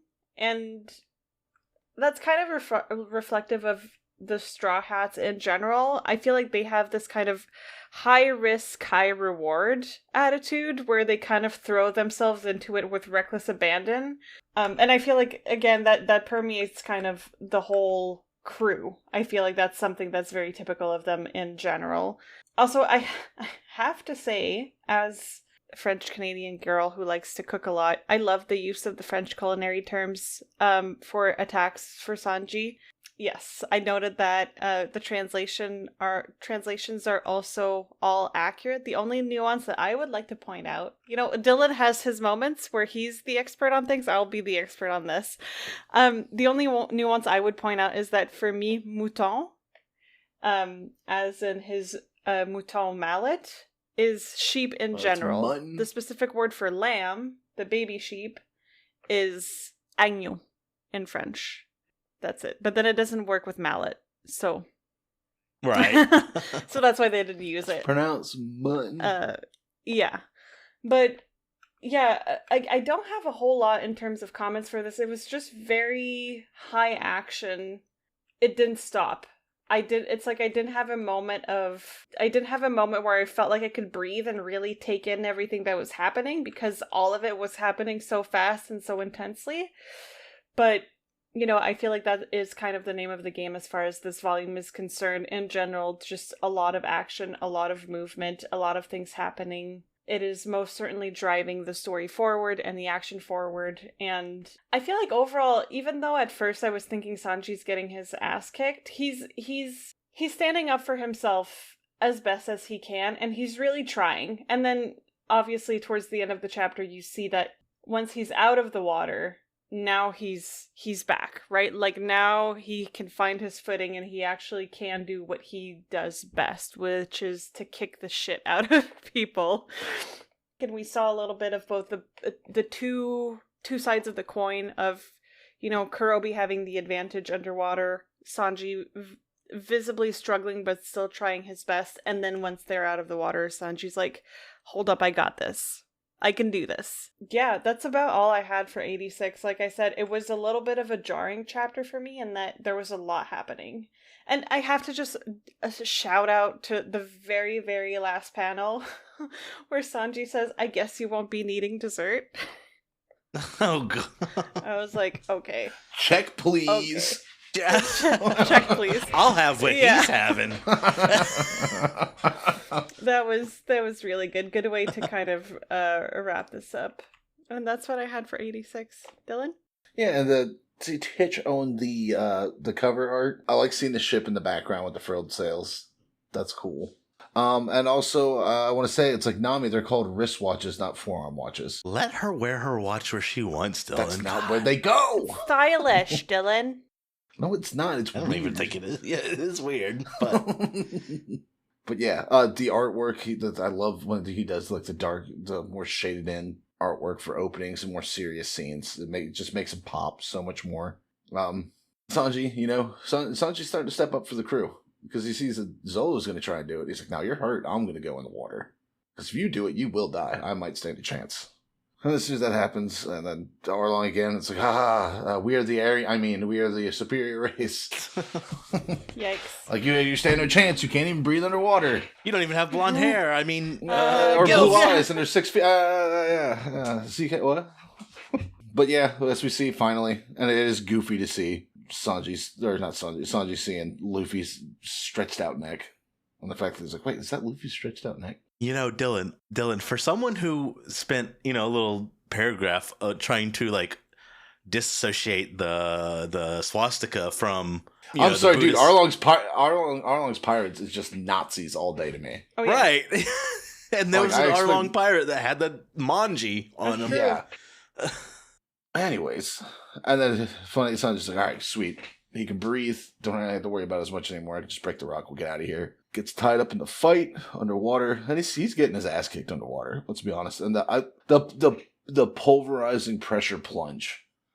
It's like, yeah, dude. If you go from shallow water to deep water really, really fast, your eardrums will like rupture. Bad shit's gonna happen. And it's cool to see that because like he starts bleeding. It could pop. To me, I was like, that might be his eardrums going. And he starts bleeding out his nose. So I thought that was cool. And then Sanji just being a badass, pointing up, being like, one more time. Round 2, let's go. I want to take another ride at this. I didn't notice that. It's like, let's do it again. Which is smart. And the whole thing of just like forcing air into his gills. Mm-hmm. Smart, very smart. Because I know, especially with sharks, the reason they have to keep moving is because their gills only work in a certain way. The water has to flow over in a certain way. I've actually been deep sea fishing where we hooked a 7-foot shark and we're bringing it up. And when we brought it up, it had almost died because the way that because it spat the hook and the hook caught its tail and we were dragging it backwards through the water and it was drowning it. But no, it got to the side of the boat. Captain's like, oh, this is a small boat. We ain't bringing that in. We did release it. It did get back in the water fine. It took a while to recover. We saw it kind of like disorientated for a while, but eventually recovered and swam away. But that's cool. Like yeah. If you do that, it will kill. If you force air into the gills of a fish, it will kill. That's what I meant by like the strategy here being. Well, smart. The fact that he baited him to get him to the surface, yeah, that was huge. Gets on to come out here, you lousy fish. I'm gonna finish you. And I love the fact that he gets up there, gets in his like stupid karate stance, and just like starts monologuing. Yeah. And then the shock on his face as a foot comes right at it. Like shut up. And then from that point on, just panel after panel of getting his ass beat. And like again, I'm gonna make the Ip Man references. Like when Ip Man really goes into fights in these movies, like.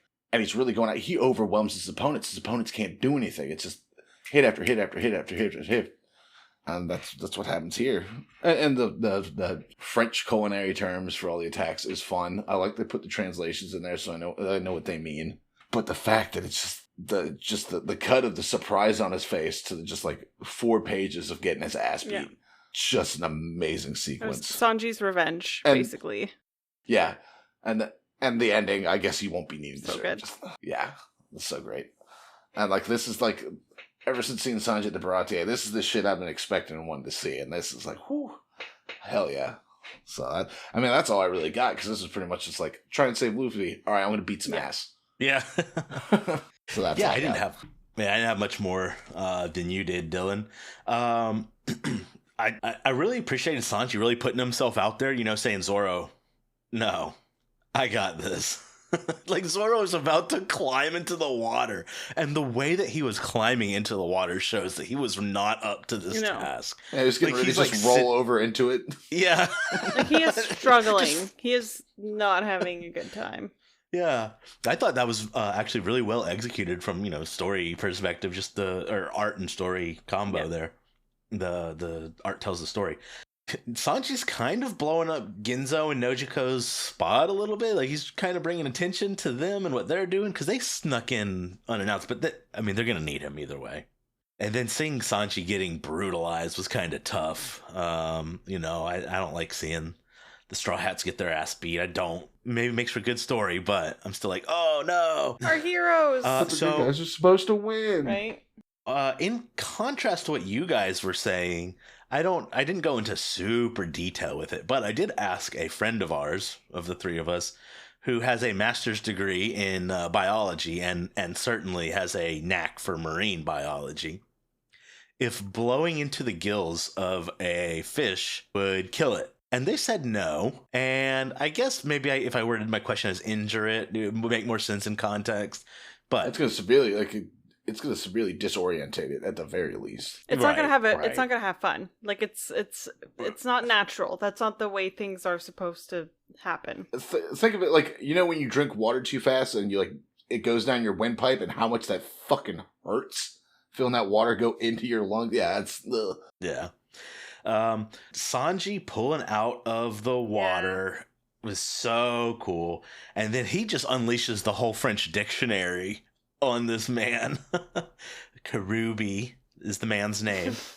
Not Johnny number 3. His first semester at a French cuisine college.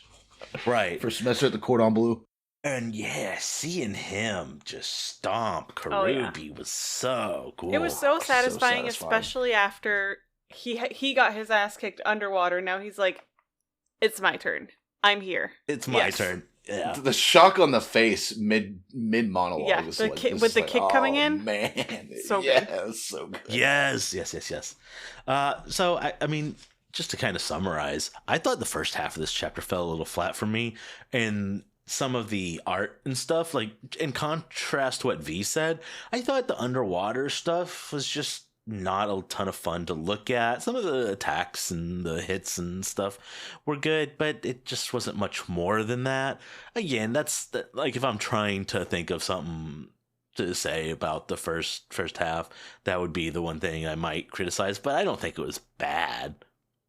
I don't want to come off as it being bad. Just for reference, my comment on the underwater stuff wasn't necessarily as pertaining to the action that took place, but more the fact that we can clearly see the difference between there is what's a very happening clear distinction between the two. We can see the way that it's drawn, that this is happening underwater and then this is happening on the surface, right? But I will agree with you that I think the first part of this chapter was necessary to kind of establish the dichotomy between Sanji getting his ass kicked and then suddenly coming into his own and taking over sense.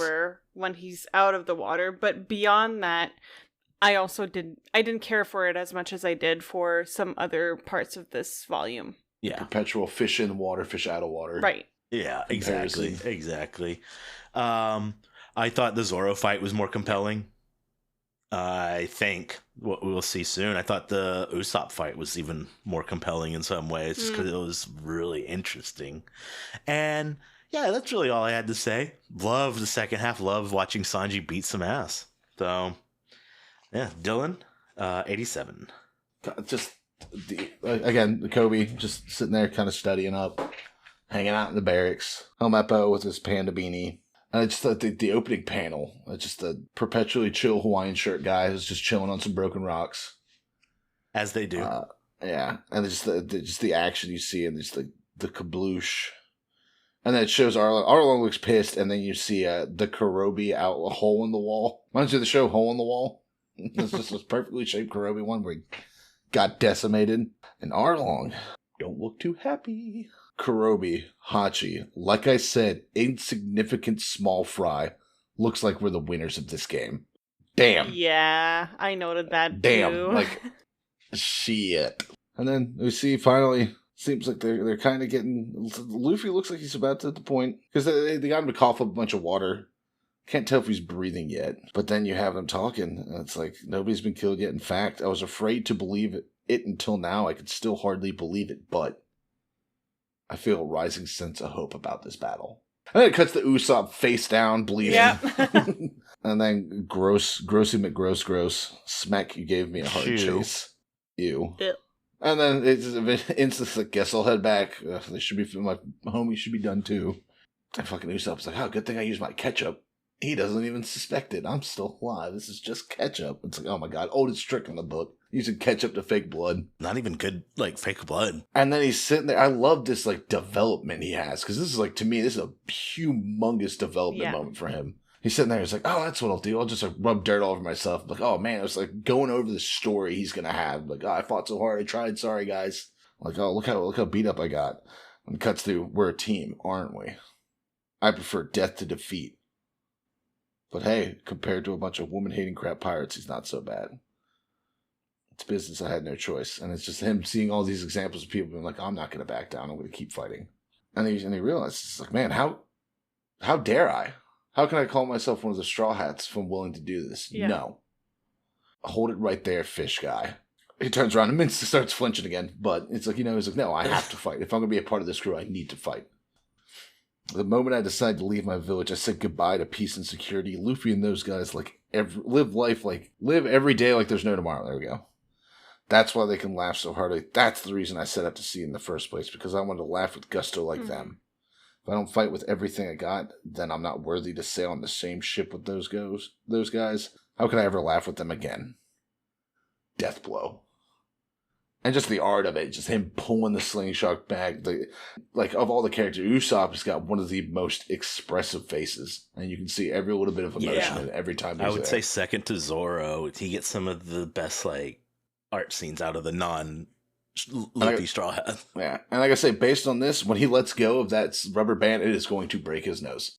Because his schnoz is right in the middle of that rubber band. Usopp pulls out a hammer and smashes him across the shin. I saw that and I was like, oh, ow, ow. Yeah, it just makes me think anytime I smash my shin on like a table edge or something. And then the rubber band of doom and the flinch. And then he just runs away and disappears. That made me laugh so hard. But then it's like, again, like we've talked about his bag of tricks and like how he's really tactfully minded. Throws a bottle of booze at him. Hits the bottle of booze, breaks it. And then Water Cannon Boy sucks up a big chunk and just shoots a giant ball of water that like levels a huge chunk of the forest. Hydro like, pump. Wow, what power. Yeah. Wow, what power. Why do I have to fight this fool? And just the panel, there he is like peeking out behind the tree, being like, oh, wow, dude, that's so scary. Lipperwurtzer did not like the name of that move. Gross. Well, like, how did he find me? It's like, maybe the fact that you like screamed out, wow, what power. Oh, go say. Maybe you're like, not that sneaky, Usopp. Fast, but not sneaky. Another great thing is he's sitting there hiding behind the trees. It's getting pelted. So my days of pretend pirating are over. Freaking jumps out of cover, hits him with a fire star. And you don't see it here, but it's covered in alcohol. Alcohol is flammable. For me, like, there's a lot of monologuing that went on. Because, I mean, it's Usopp. He does a lot of monologuing. But the big thing I took away from it is, like, huge amount of character development for Usopp. Usopp's like, no, today's the day I change my ways. But yeah, that's all I got for that chapter. Really good. I enjoyed it. I like seeing this side of Usopp. Yeah, same. Yeah. So, 87. As Dylan pointed out, I'm happy to see more of Kobe again. I love seeing where he's at in his own journey, and this little tidbit of his story felt very like homey again. Just he's there and he's studying, he's waiting for, for his friends to be sleeping so he can focus on his own thing, and like, go Kobe. I can't wait to see where he lands. He's all about self-improvement. I know, I love that. We love that. It's our favorite little chore boy. Yeah, but I feel like one day he will be much more than a chore boy, but we'll see. Oh, for sure. The first page of this chapter to me was instantly gripping. We get like this super wide shot and then zooming into Arlong's face. Like, to me that was a really tasty bit of artful storytelling, and it felt, I know we use this a lot, but cinematic. It felt like cinematic to kind of start the chapter with this. And then, yeah, Zoro and Sanji are badasses, and they make a really good team. Like, when Sanji says, like I said, insignificant small fry, I was like, heck yeah! the very top of page 4, the way that Arlong is drawn, to me, kind of represents really how menacing he is. Like, he looks scary there. And I know that, like, I gave him a lot of shit at first with the Hawaiian shirt and whatever, but in this moment, he looks terrifying. He's seething. He looks like the monster he is. Yeah, like, the way he's drawn, very, like, dark strokes, and you also see the extent of, like, he's freaking jacked. Like, he's huge. He's the guy who's going to come over and kick your sandcastle in your face. Oh, yeah. Yeah. And make you eat it. Fucking hate sandcastles. Nerd! Stomps it like Godzilla. I found it, and Dylan kind of touched on it a little, I found it really heartwarming to see that Nojiko feels hopeful. I'm under the... A lot of powerful lines. Yeah. I'm under the impression that they have not felt hope in a long time. And even though they might very well fail, the fact that there's even a possibility of success kind of breathes life into her and into the rest of the village. Like, this is, I feel like they're seeing this as a potential escape route for every hardship that they have gone through and how much they've owed to Arlong and how Arlong has kind of dominated their village thus far. This is like, oh shit, we might actually get out of this. And I felt like that was very powerful, especially coming from Nojiko, who experienced her own type of grief. You know, I know Nami went through a lot of shit, but so did Nojiko, and I felt that it was very refreshing coming from her, that she would be the one to express that hope. And yeah, the character development we see happening in Usopp over the next few pages and over kind of the rest of the chapter was very compelling to me. He's escaping a potentially unfortunate fate through what some would describe as cowardice, like the whole pretend that I'm dead thing. But his respect for his fellow crewmates clearly inspires him, and it motivates him. And that's when this like sense of obligation and devotion kicks in, and to me that's a very important moment for Usopp, and that kind of carries us to the end of this chapter.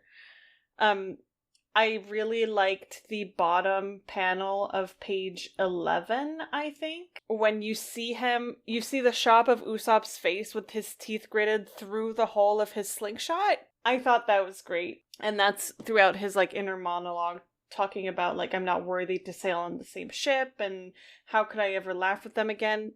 Really good storytelling in that shot. What's his name? Chu? I hate him. He just irks me. Gross. Like, I thought Hachi is the one that gave me the most, like, visceral reactions, but I'm just looking at, like, the mid-panel of page 14 where you see his, like, super distended lips. I'm like, ugh. No thanks. He looks like a Kardashian or something. Kind of, no shade to the Kardashian. Maybe a little bit of shade to the Kardashians. I like them overall. I don't hate them, but probably be ashamed of they some are of your actions. They are highly modified. Yes. These are not original parts. And that's okay. Listen, you do what you want with your body. It's just whatever makes you happy. Yes, exactly. Except for like murder and weird, like crimey shit. Yeah, right. Don't do crime.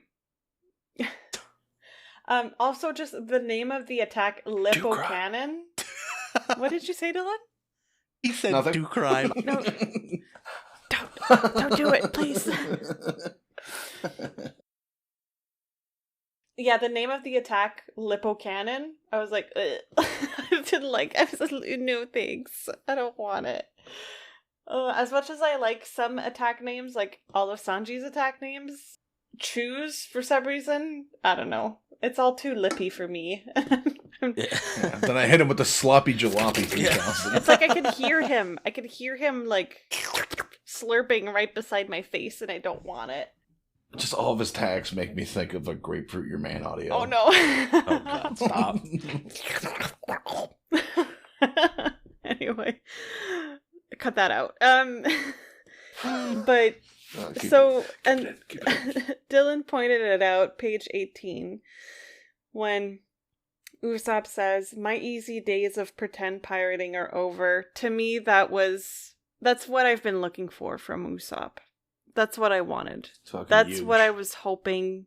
I was hoping that he would get there, and he finally got there, and I'm like, I feel like now you're actually part of the crew. You're not just sailing by and going on this fun, easy trip with friends that you just met. Like, you're actually pulling your own weight and putting some of yourself into this and potentially sacrificing your own well-being for the benefit of not yourself, not just the crew, but just something wider. Like, there's this, like I said, this sense of devotion and obligation that really shines through here in Usopp that I really enjoyed. So I just want to talk about one of the SBS entries here. And I think that this might be a display of the manga being a product of its time, but I still found that it was important to mention one of these entries. The middle SBS entry says something along the line of, I'm glad that Brother Sanji is a ladies' man and not a gentleman's man. I just want to acknowledge that can come across as homophobic. And oh, definitely. I just want to put it out there that we are allies of the LGBTQ2+ community. I myself am a member of the community, and, you know, I'm not gonna shit on it or kind of get on my soapbox about it, but I just found that it was important to mention something about it because I feel like some of our viewers, or listeners rather, might have noted that and might feel uncomfortable with a statement such as this one, and just putting it out there that, you know, this is a, you know, ally / LGBTQ plus friendly podcast. So yeah, and that's all I'm gonna say about it. I mean, to touch on that, that is kind of like a cultural thing. I do believe that Japan had like a huge stigma against the homosexuality, which is unfortunate because I've watched there's YouTubers I watch where one of their videos is like, oh, we're gonna go to love hotels and it's 2 guys. They got turned away from several of them because they come up like, oh, 2 guys can't go in. That's not allowed.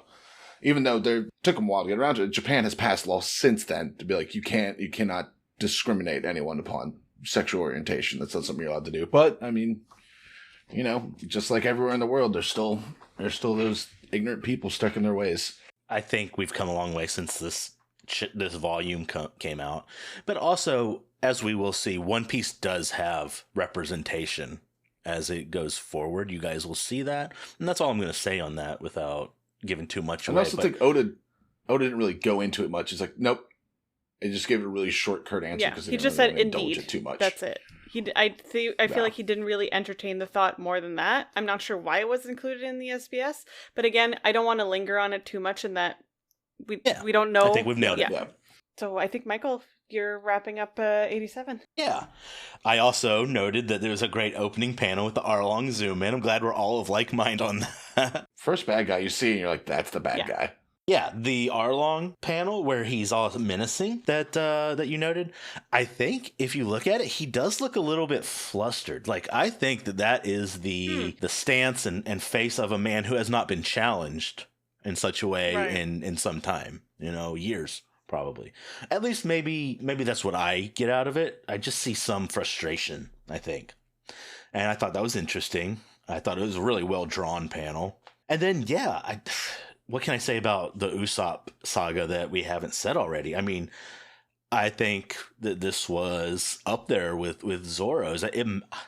Personally, I may even like it more than Zoro because it's just such a unique interaction. And Usopp really has to kind of think about how he's going to play this. And he's not only fighting Karubi, but he's fighting his own internal monologue telling him that he can't do this, that he's scared, that all of that. And I think that that's a strong statement from Usopp to stand up and finish the fight. It feels more really impactful to me. Like it means more because I feel like we've already established Zoro's kind of character as a person, and his encounter with Hachi, nothing was surprising. Like, we didn't go through much of a character development. Whereas with Usopp, we definitely see that growth. Yeah, we see him trying his best to be better. Yeah. And I appreciate that. I appreciated everything about that. I'm not going to go into specific panels. I just thought it was really good. And Usopp carries blood so well. When he is hurt, the panels are just so good. You bleed well, Usopp. Yeah. Keep getting beat up. It's like, I enjoy seeing you get your ass kicked. Yeah, and just kind of summarize, the thing about the battle is you're never quite sure how it's going to go. You see him, struggle with himself. He's struggling with Chu. And I feel like it nailed that feeling of uncertainty, and I don't want to say cowardice. Maybe just fear would do as well here. Yeah, I thought it was done really well. And yeah, it was simple, it was effective, and it was interesting. More interesting than Sanji's fight, for sure. So, that was 87 for me. 88 is V. It is me. V money. Sure. Give me money. Sure, please do. Give me money. Give V money. I am happy that Usopp stepped up and went kind of apeshit on Chu. I have him as Smeckface in my notes, but right. Chu with the Usopp hammer I thought was a really good attack, and the one Usopp's rubber band of doom also, like, it's Usopp's hammer, Usopp's hammer, Usopp's hammer, Usopp's rubber band of doom, Usopp's hammer. Yeah. I thought that was good, and I did touch on it during the last chapter, but to me this solidifies the fact that Usopp is on this journey of evolution, and it's good to see him grow into himself and into his potential, because that potential was always there. I think he was his own worst enemy in that he put up these barriers and these fears for himself, but actually he's good. He's actually a good character and an important member of the Straw Hats. We haven't seen him really grow into that role until now. He did not really get challenged at the Baratier at all. So No. we saw Syrup Village, and now we're here. Right, exactly. For Usopp's story. And that's his first opportunity, I think. Or first significant opportunity, and he's taking it. It took him a while to get there, but he's taking it and he's doing it, and I'm proud of him. Yeah, same. And I will say, kind of on that note, a good shot of Usopp's face at the bottom of page 4. We talk about how expressive his face is. This is a perfect example of that. He's goofy as all heck, but he's so expressive, and just I really like how heavily Oda leans into the art when it comes to Usopp, because his face is just so conducive to that. Question for you guys, again, maybe it's just my understanding of things. What happened to Sanji and Zoro? I feel like we left off with them just getting ready to face Arlong, but then now they're they've been splashed with water and then they collapsed. Do we have any sort of explanation as to how that happened? That's at the bottom of page 4.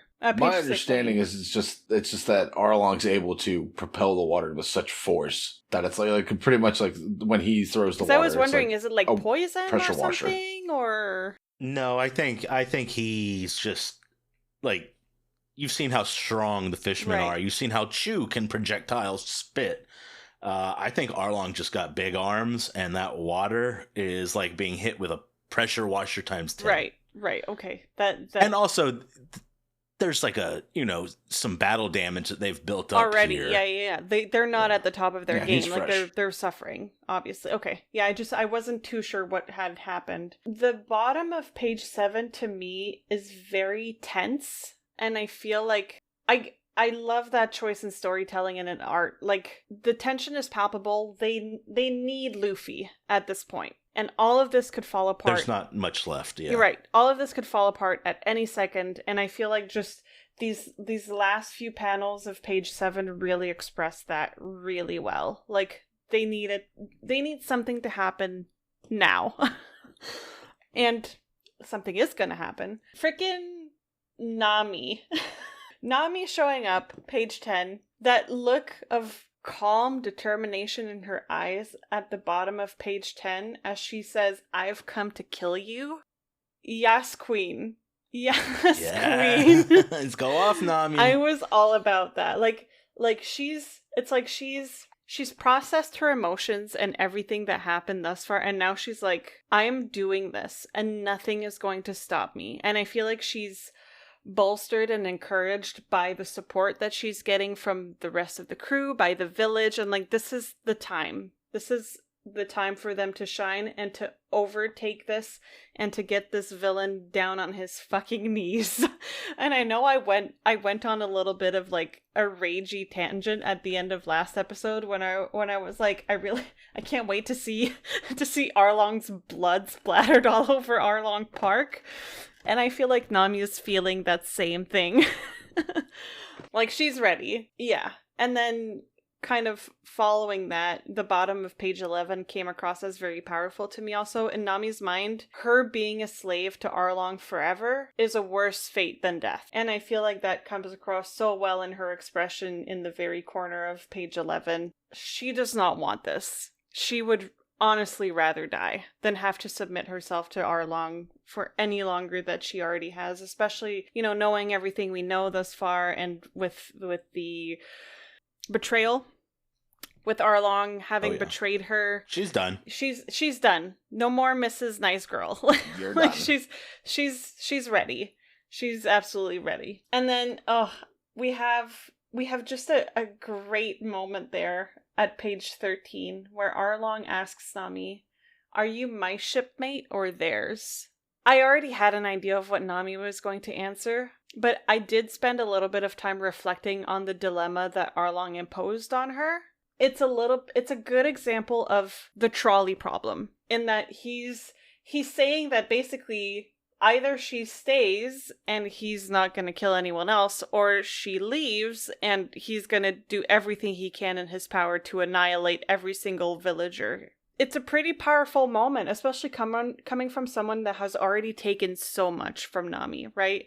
Like I said, although I already kind of knew what she was going to say, I can't imagine that was necessarily an easy decision to make or an easy thing to settle on. It's a risk. It's super risky, and it's not only her life at risk, but everyone else's, right? And then we have a really good sequence of events coming up. Nami's mobilizing the villagers, Luffy's breathing again, Sanji and Zoro are tag teaming this, like, really, really good build up for what feels like it's coming up to be like the climax of this arc, or you know, as we're finishing this volume, we're coming to the end of the volume. Just really, really good build up, good storytelling here. I have a little bit of a Zoro fangirl moment also. No.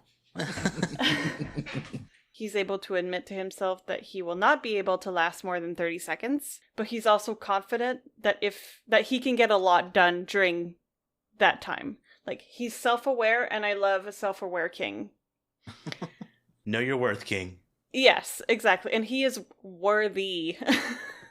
And then Usopp joining the group again. Heartwarming moment. I feel like they're kind of all coming back together, and they're closer now than they ever have been. I feel like that's really powerful for the Straw Hats. Like, that kind of solidifies the relationships between the different members of the crew, and it's just great. And then I really liked seeing the SBS sketch there, which shows the scene that we watched. We watched the little anime scene of that with the walk to Arlong Park. Oh yeah. So I liked seeing the sketch there of that at the end of the chapter. And that's what I have for 88. Dylan? Yeah, the little like title page, it's cool. And now we know Captain Axan Morgan is not dead. He's still alive and he's a prisoner. He locked up. So Yep. yeah. Which to me, it's like, yeah, you saw what he did with that axe hand. Like, get rid of the hand. Let him have it. Shouldn't keep that. It's part of me. It's my body part, so you can't take it away. Actually, yeah. Actually, it's an extension of my body, just like the blade. Anyways, like I said, Grossy Kiss Boy was covered in alcohol and then hit him with the fireball, and now he is engulfed in flame. And I love the panel, like you hear water, and the panel where you see him on fire sprinting towards the edge of the lake.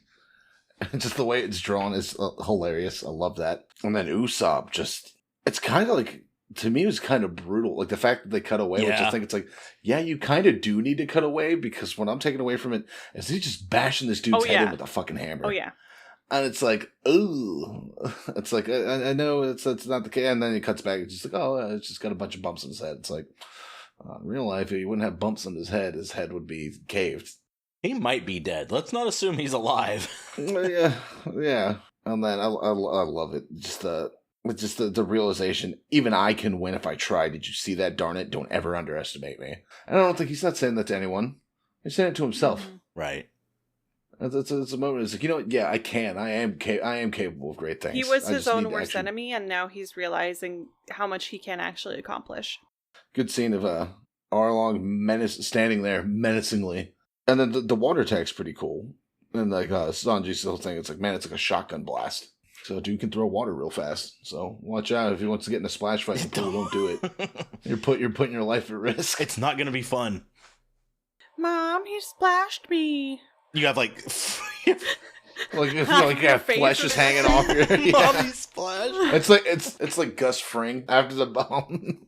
The Nami shows up, it's like, come to kill you. And it just kind of got creep out vibes from the line. It's like, now listen, I'm not going to kill you, but I won't let you go. You're going to be my little cartographer forever. That's, I was like, that feels a little rapey. Let's be honest. yeah, I didn't like that. Yeah, and the He's just sort of calling himself daddy. yeah. Well, just call me Fish Daddy, baby. Never say that again. But just Say it once more, but then No, please don't. just a panel next to it of just like the stone faced Nami and the shiver, which is an appropriate reaction when someone says some shit like that to you. And then there's just the ultimatum. It's like, well, I want you to be here your free will, so here's your choice. You either watch me kill your crewmates, or I kill everyone in the village. What's your choice? I love it. She's just like kind of struggling. And then she turns to the village, like, I'm sorry, everyone. Fight and die with me. love it. It's like, fuck yeah. Yeah. I may take our land, but they'll never take our freedom. Let's go. And, kind of the same effect as Braveheart. Everybody's ripping and roaring and ready to go. And then finally, Luffy's breathing again. There's some hope to be had. I love the panel of like Zolo doing the thumbs down at I didn't get that. I think it's like gladiatorial things where it's like when one gladiator wins, the other one's down and beaten. They look to the officiator of the games. Which the games go. Thumbs up means they live. Thumbs down means you kill them. So just the way I took it, based on that knowledge, is always being like, kill them all. Let's get them. Okay. That's what I took from that. Just anytime he's really great at using the more shaded in art style to let you know something very serious is happening. The panel after that's another moment where it seems like Sanji's really starting to understand his crewmates, because Luffy's just like 30 seconds, I won't last more than that. And Sanji immediately understands. It's like, don't worry, it's plenty of time. That's the scene of him squaring off with all the swords. It's like, don't worry about it, you ugly bottom feeder. Your problem stands in front of you. It's a great panel. I like that panel a lot. He's such a badass. I love him. I love him so much. Arlong's getting ready to just finish him off with a backhand of death, and then you get hit with an egg star. I was like, you're back, Zilla, and everybody's looking around. It's like, where is he? And then you it cuts the next bit, you see way off, and you see a little silhouette in the hole in the wall. Like, don't worry, I got you from over here. You good guys? Hi, I'm here. and I love it. He's like, I did it. I beat one of the officers. I did it, guys. That's so cool. He's still so proud of himself. I love that. It's so cute. I love also how I think Johnny and not Johnny are like, brother Usopp, how brave. He's alive. But where's yet? What a dramatic entrance. That's exactly what he deserved. But yeah, and then Sanji kind of swooped down. I'm counting on you. You're our last hope. Kind of really lays it all out there for you. And then that's all I really got. So yeah, I really love some of the last panels of Usopp's battle with Chew. Chew on fire, I wrote in red pen. Because I also love that panel. It's just a little scratchy version. Yeah, I'm just he is on super fire. Well, now that you mentioned, it makes me think of the Final Fantasy bad guy, the way he's drawn running. It looks like the cat. Oh god, fair, yeah. I loved the off-screen attacks that Usopp was laying down on Chew. That was so cool. It was like you shouldn't see this. This is not for your eyes. And then seeing his mangled body in the next page, loved it. Nami's back. She's getting it together. She comes to Arlong Park. And then, yeah, we saw Zoro and Sanji on the ground here. And we get context as to why they're on the ground. But how the hell are you going to off-screen Sanji and Zoro getting knocked down? Come on. That was rude. Yeah, that felt a little cheap. I would have liked to see a clearer explanation as to why. Yeah, it didn't even have to be much. Just give me something yeah, those are our guys. Come on. The Nami and Arlong confrontation was everything. I thought that was maybe one of the better moments in this whole volume for me. What did she say? fight and die with me. There is no other option at this point for them, and I think that's super powerful. And that they are able to accept and realize that is its own special story moment. I loved it. It was exactly what they wanted to hear. They're cheering for her. They're like, yeah, let's fucking die if we have to. We're gonna die anyway. Might as well do it on our own terms. Yeah, exactly.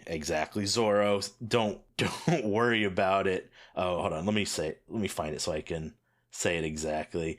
Don't worry about it, you ugly bottom feeder. Your problem stands in front of you. Like, oh, that's a great line. You stinky doo-doo. Yeah.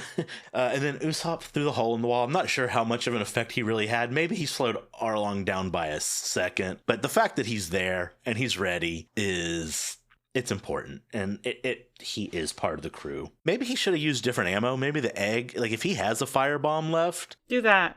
So yeah, do that. Get a gun. Get a gun. Yeah, or get a gun. Get a gun. Alternate universe, Usopp shows up with just a rifle and just puts one right through Arlong's head. Yeah. The end. The end. I mean, Ben Ma could have done that, and she didn't. Well, he bit through her gun. Yeah. But I thought this was an epic chapter, especially the Nami moment. I'm a big Nami fan, as you guys may have come to know. Yeah, there wasn't a ton of action. Like, the most action we saw was Usopp, and it was him setting Chu on fire. So maybe it's a stretch to call this a calm in the middle of the storm, but it was a perfect way to set up what's to come. You know, Zoro and Sanji on their last leg, giving it all. Usopp doing, stuff. And Nami deciding to fight, and the town at her back. It was excellent, and it just shows that, it's business time. Yeah.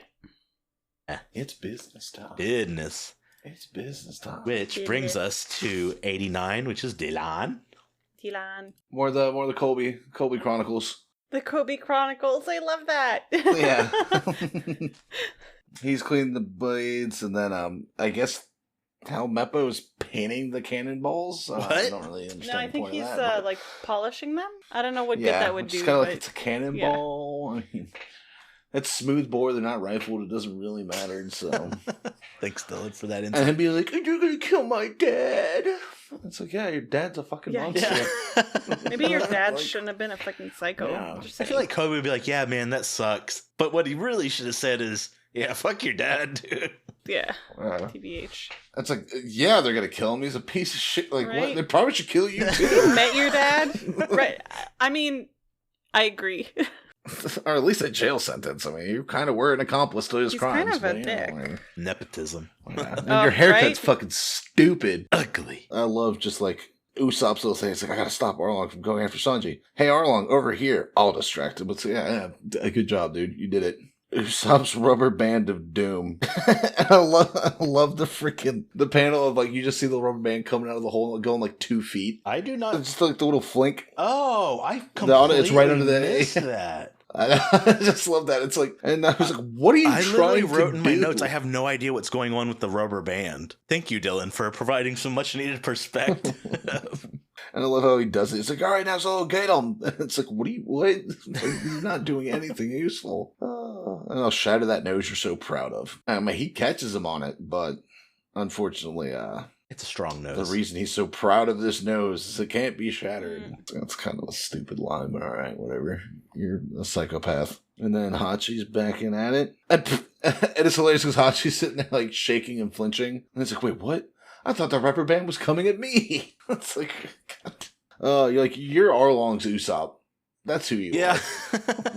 Except a little more useful in a fight. And Usopp's like, what? It's like, see, I scared him. And everyone's like, you aimed at Arlong. I'm like, what are you telling me? No, you didn't. And then Hachi goes after, looks like he's getting ready to lay out Nami's sister. Nojiko. Not Johnny. Yeah, Nojiko. Yeah. Are we going to refer to every single character? The female, not Johnny? We don't remember their names as not Johnny? No, she's not Nami. But it looks like she's getting ready to get laid out by the octopus fritter frenzy. And then cuts back Zolo. It looks like he's pretty much been handled. So many bandages did you have an accident. Rips it open. And I think this is like, you see Arlong kind of like a little shocked. Yeah. But you see the wound. Oh, yeah. Dude, holy shit. I have notes on that.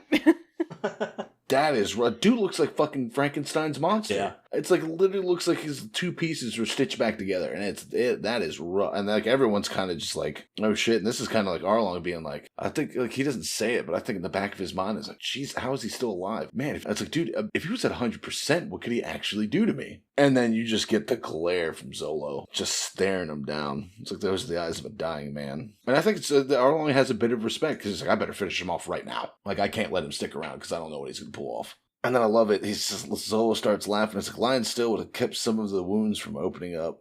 It's like, you're probably right. Is that your idea of a joke? I wasn't talking about me. I meant the octopus boy. Yeah. And then you see it cuts back to Nojiko underwater, flinching, getting ready to get hit, and just all the wounds opening up and spraying blood everywhere. Yeah. And then, thank God, Sanji, even underwater, pulverizes that rock with a kick. And then, like, Genzo's like, are you free, kid? He's like, oh, yeah! Oh, yeah. Kool-Aid Man's out of the water. Essentially, honestly, yeah. Because then he's just like, he screams, hey, you see him fly out of the water. I just love the panel of him flying through the air, arms outstretched, I'm back. So good. And everybody's like, oh, thank God. And then Zolo's like, it's about time, you idiot. Like, I love their really, like, Zolo and freaking Luke are like Insta bros, yeah. It's and I feel like Sanji's starting to get there, too. Because some of Sanji's and Zolo's interactions through these fights are starting to seem like they're getting that kind of respect for each other. They're bonding. But now he comes in with the force. You can see as he's coming in, he's already got all the force of trade places. He's got his head ripped back. Smacks him with the gum bell. Which looks like the way it's drawn, it looks like he vaporizes his face. And then follows it up with the gum whip. And then a bullet. And the gum nay. And the guy, he's just unloading. This is like fucking Sanji's fight all over again. But Luffy. And again, the villagers are like, oh man, we were smart. They were smart to make us wait for these guys to show up. Arlong, kind of a badass, stands up. It's like, did you do something? And Luffy just, just warming up. And then we got fucking Solo laid out. I'm gonna kill him.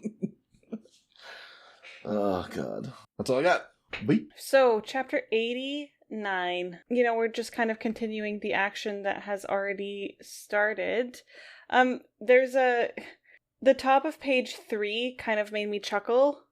Luffy's airheadedness can be frustrating sometimes, but he also comes across as so pure and so innocent. Like, everyone around him is in panic mode. Meanwhile, he comments on how much he likes Genzo's pinwheel hat, which I think we can all agree that the pinwheel hat is very cool. But he's like, I want one. Yeah, he's like, where's your pinwheel, mister? It was cool. Oh yeah, that's great. I love that. Meanwhile, everyone's like, okay, we gotta get him out now, and he's like, oh, where's your hat?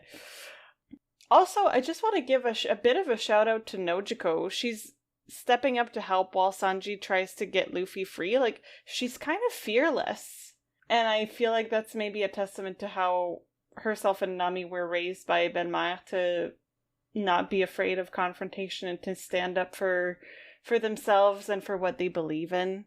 She's definitely an interesting character, and I've grown to like Nojiko quite a bit. Dylan noted it, but that mid-page panel at page 10 of Zoro's wounds, where you see the extent of his wounds, is so intense and so vivid. It's like Dylan mentioned, it's like he's barely stitched together and he's about to literally fall apart. Like, this man is dying.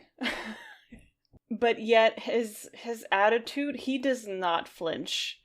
And I freaking love that about him. And then I think he is the one that says that at the very top of page 12, but when someone says, I told you this is our game and we're winning, I'm pretty sure that is Zoro that's saying that. So good.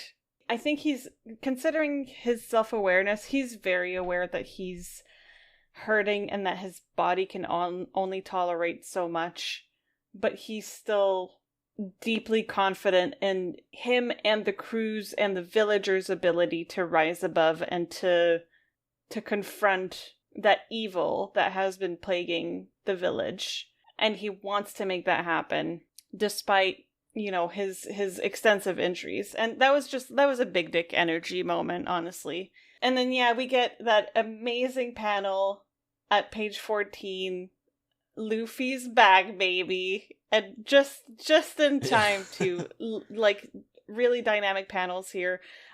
Luffy leaping out of the water, and then you see the different shots of everyone's reaction. Like Johnny and not Johnny are like, "Brother Luffy," and then Nami's like, "Luffy," and they're all like, "Yes, finally, we're here." And then Zoro says, "It's about time, you idiot." We were all thinking it. And yeah, I don't know that yeeting Zoro out of the way is good for his injuries, but I guess he's out of harm's way, maybe? I don't know. We'll see.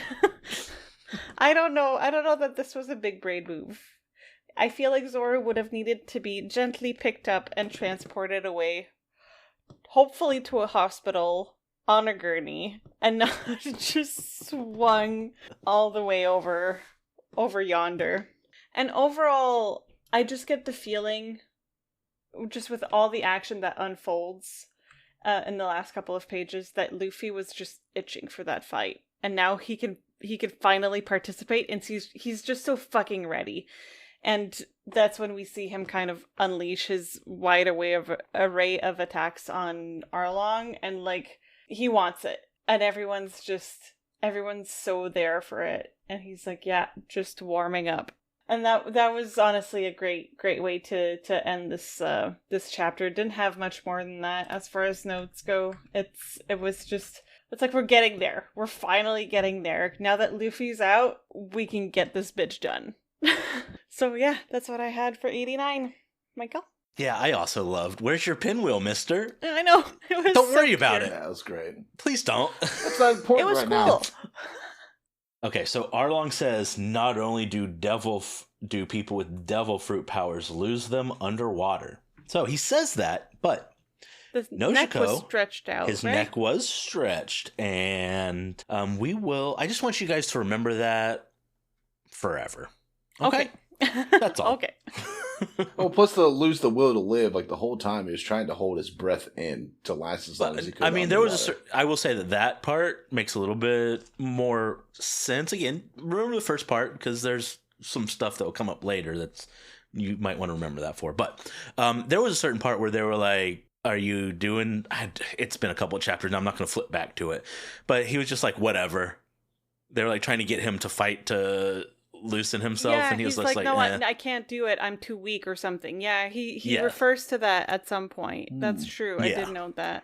The will to live was. I took that as like he just recovered from being blacked out. The way it was drawn, he looked like he was barely interested in even having the conversation with them. Right. So yeah, just the first part is what I want you guys to remember forever.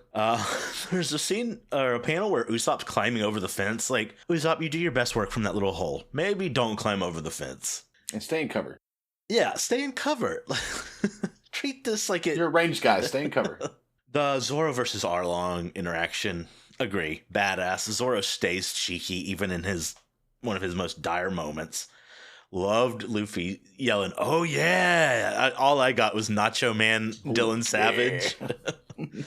I loved how he threw Zoro and all the panels that resulted from Zoro being chucked into the stratosphere. Bleeding from a mortal chest wound, being violently tossed into the air. That's going to end well. Going backwards a little bit, but I liked how Zoro's comments kind of made Arlong hesitate for a second, where he's like, "Guess should have stayed still so the wounds wouldn't open." Arlong's like, "Yeah, you're probably right. I mean, is that a joke? Like, joking? Or why are you saying this?" It's like, yeah, kind of no shit. And then, of course, I think it goes without saying, seeing Luffy just go off when he gets back. And then Arlong's just like, "Is that all you got?" And Luffy's like, "No." Loved it. Loved it. And then the last panel, I think Dylan touched on it, where Zoro was like, "I'll kill him." And he is flattened at this point. I just loved everything about it. There were some badass moments, some real fun moments too. And I just love the teamwork. Again, we're seeing them come together as a crew, and it's everything for me. So, 90 is V. We're finishing this volume. I had a quick comment just on the intro image story that they've been telling. I feel like there's something really sweet about following Kobe and Helmeppo around in their adventures, but it's like they're trying to make Helmeppo lovable, and it's not working on me. Right. Kobe, on the other hand, is precious and needs to be protected at all costs. But I could not care less about what happens to Hamapo. He could, fall off the boat, and I would be fine with that. I would not. Do you know shed what a his tear. little bubble means? Is that the bird that kidnapped Luffy? That's the only thing Yeah, I can think of early on. Oh shit! There's a bird coming. No, that's the symbol for the Marines. If you look on the back of Kobe's jacket, you'll see it there at the top. Can see it, yeah. At least that's what I'm pretty sure they're getting at. So okay. I just want to point that out. I see. That's what I'm... Interesting. I had not Okay. noted that. I had a proper laugh at this. Luffy stretching.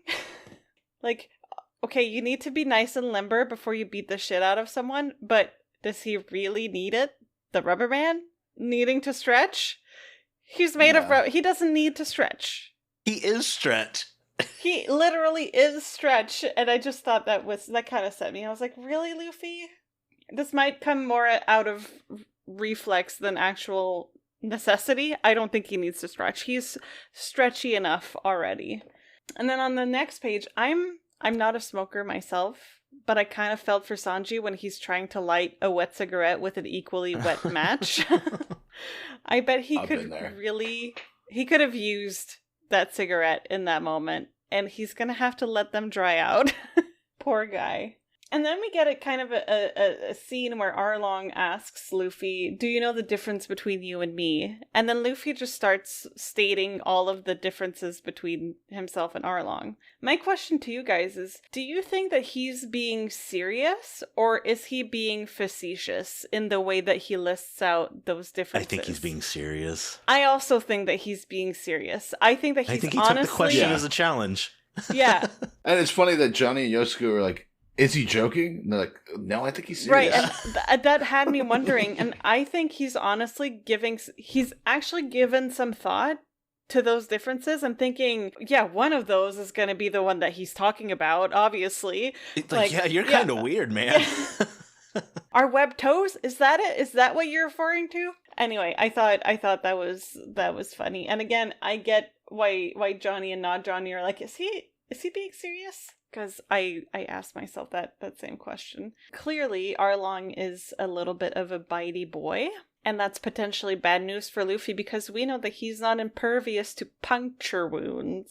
So, and as Sanji points out, those jaws are no joke and could very well pierce through his skin. So that's definitely something to watch out for. Like, I know we've seen him handle his cape or something that had the spikes on it, but yeah, the porcupine cape. Right, yeah. Exactly. But he punched the shit out of it. He did, but he got hurt. And he also got hit with the stakes too. So we know that he's not impervious to that, and that could potentially be bad news for him. But we will see, I suppose. Then we see Luffy grabbing a sword, and Sanji's like, does he even know how to use a sword?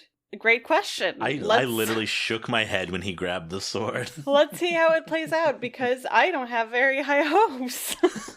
And turns out he does not know how to use a sword, but he's kind of great at distracting someone with the sword.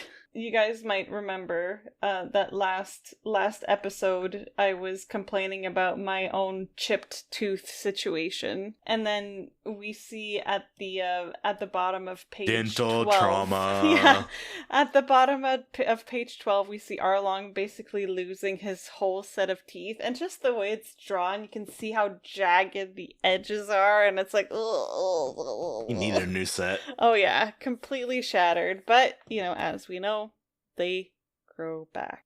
Following this, I really enjoyed pages 14 and 15. I feel like this is a good moment for Luffy.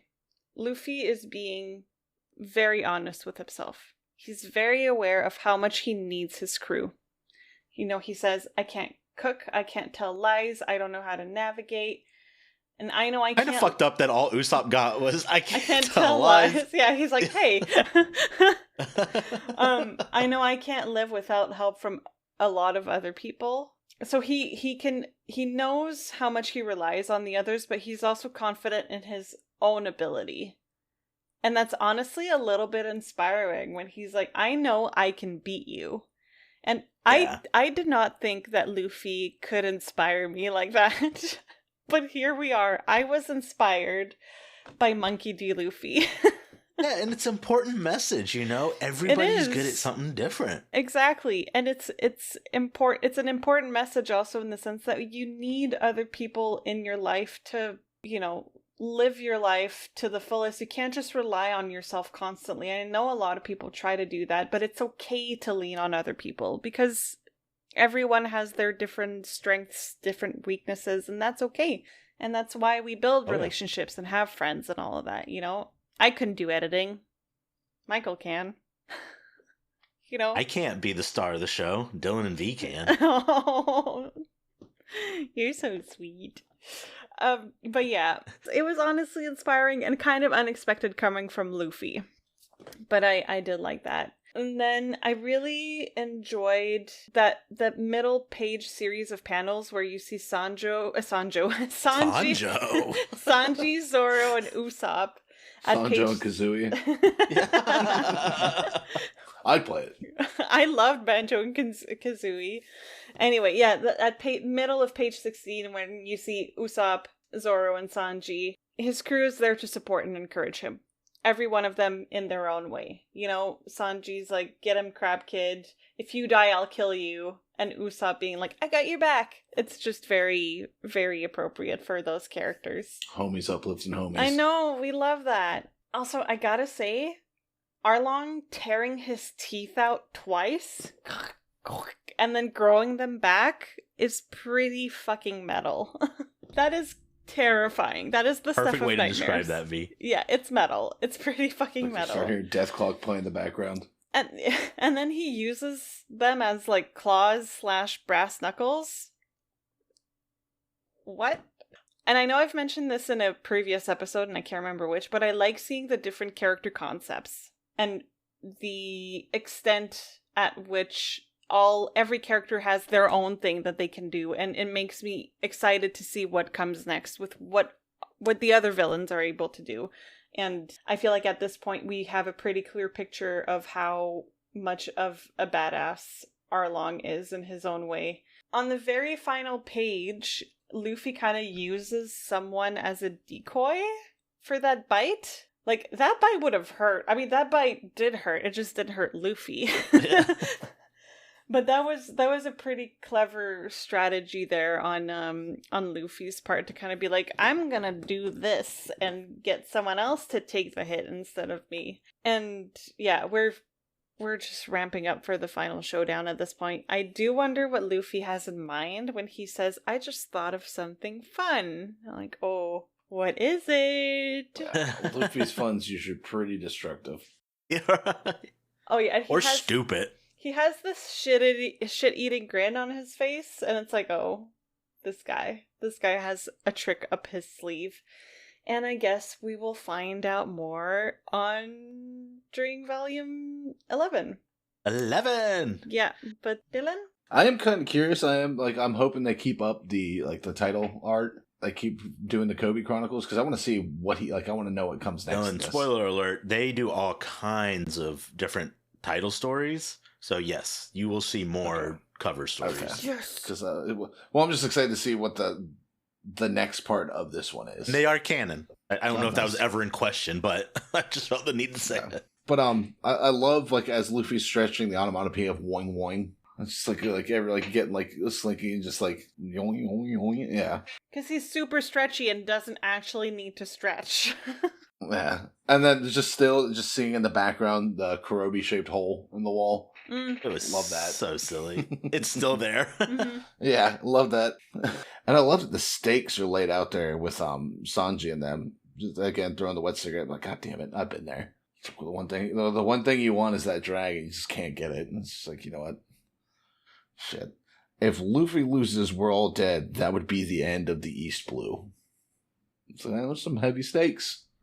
And then pretty much Arlong's kind of calling into question. It's like, what gives you the right to be a captain of the ship? What can you do? And Luffy, that half-page panel, just like, I could beat you. That's a good panel. I likes that. And then the swap out. Everyone thinks he gets bit, but it turns out to be another comrade. It's like, Lord Arlong, that hurts. It's like, oh, comrade, no. That really hurt. You bit me. But Charlie Arlong bit me. Bit me. That hurt all along. Again, showing our age. That freaking Arlong staring at why you little gum and just a shit-eating grin. Like, that's such a good cliffhanger. I just thought of something fun. Oh, I guess there's no SBS for this chapter. No. Huh, that's all I got. All right. So, I did want to point out that Arlong does seem to be a good leader to his own people. They seem to admire and respect him, and he seems to return that back to them. Mm-hmm. I would point to last chapter where he's literally holding one of his possibly dead people in his arms. He calls them comrades. There's a couple other instances that I don't have written down, but he seems to be good to his own. He's better than Krieg in that regard, because Krieg, I think, was awfully abusive to his Kuro was his abusive too. Kuro was like, Also, I'm yeah. gonna fucking kill all of you because you suck. Yeah. And he didn't even, he was like, no, I'm killing you. Yeah. Yeah, I thought Luffy warming up was very charming as well. Enjoyed that. And then the little, I called it a Chad off, bites through the pillar, and then Luffy punches through the pillar. It's like, I'm tough. No, I'm tough. Look what I can do to stone. I said, oh God, Luffy with swords? Question mark? And then I had some trouble understanding just like visually what was happening in these next few sequences, like with the swords and one flying up and Arlong's teeth getting bitten up, and like what was the point of Luffy holding the swords? It didn't seem at least at first glance like they did anything, but I kind of come to the conclusion that Luffy's using one sword to distract him, kind of ish, and then the other he's like swinging at his face and Arlong chomps on it, and that's what Luffy wants. He wants him to clench his teeth on the blade, Right. so he can Shatter. bust his shit up. Yeah. Yeah, that's how I interpreted that, yeah. It took me, when I say 10 minutes of looking at that over and over, I'm not exaggerating. That could have been clearer art there. I kind of had like the Don Creek spear thing where it's kind of like, yeah, he's distracting with one, but the other one he's hitting the teeth to weaken them. And then eventually it's like, I've hit it enough, now I'm going to break them. And then 14 and 15, I think we've all been, we've all touched on it, but it is just so inspiring. And a wonderful, wonderful 2-page, not spread, but group of panels, storytelling here, of Luffy admitting that he's not the only one here. And I think in saying this, he's essentially saying that it's not just me that's fighting you, Arlong. We are fighting everyone. you. Yeah. Nami is fighting you, Arlong. It's yeah. And then he ends it with, I can beat you. Oh, that was great. That was so good. That would have been a great ending for the chapter, but we got a little bit more. And then that little bit more is dental trauma. Woo. Yeah. As he rips out his fucking teeth. But yeah, this is more action, and I'm here for it. Great action, by the way. It's great panels, great dialogue to continue what has been, really, compared to what we've seen so far, an awesome fight. This has been, I declare, bankruptcy. No, but I declare this the best fight of the East Blue thus yet. And that's all I have for 90, and we have finished chapter 10. So we're going to go ahead and go over some of our final thoughts.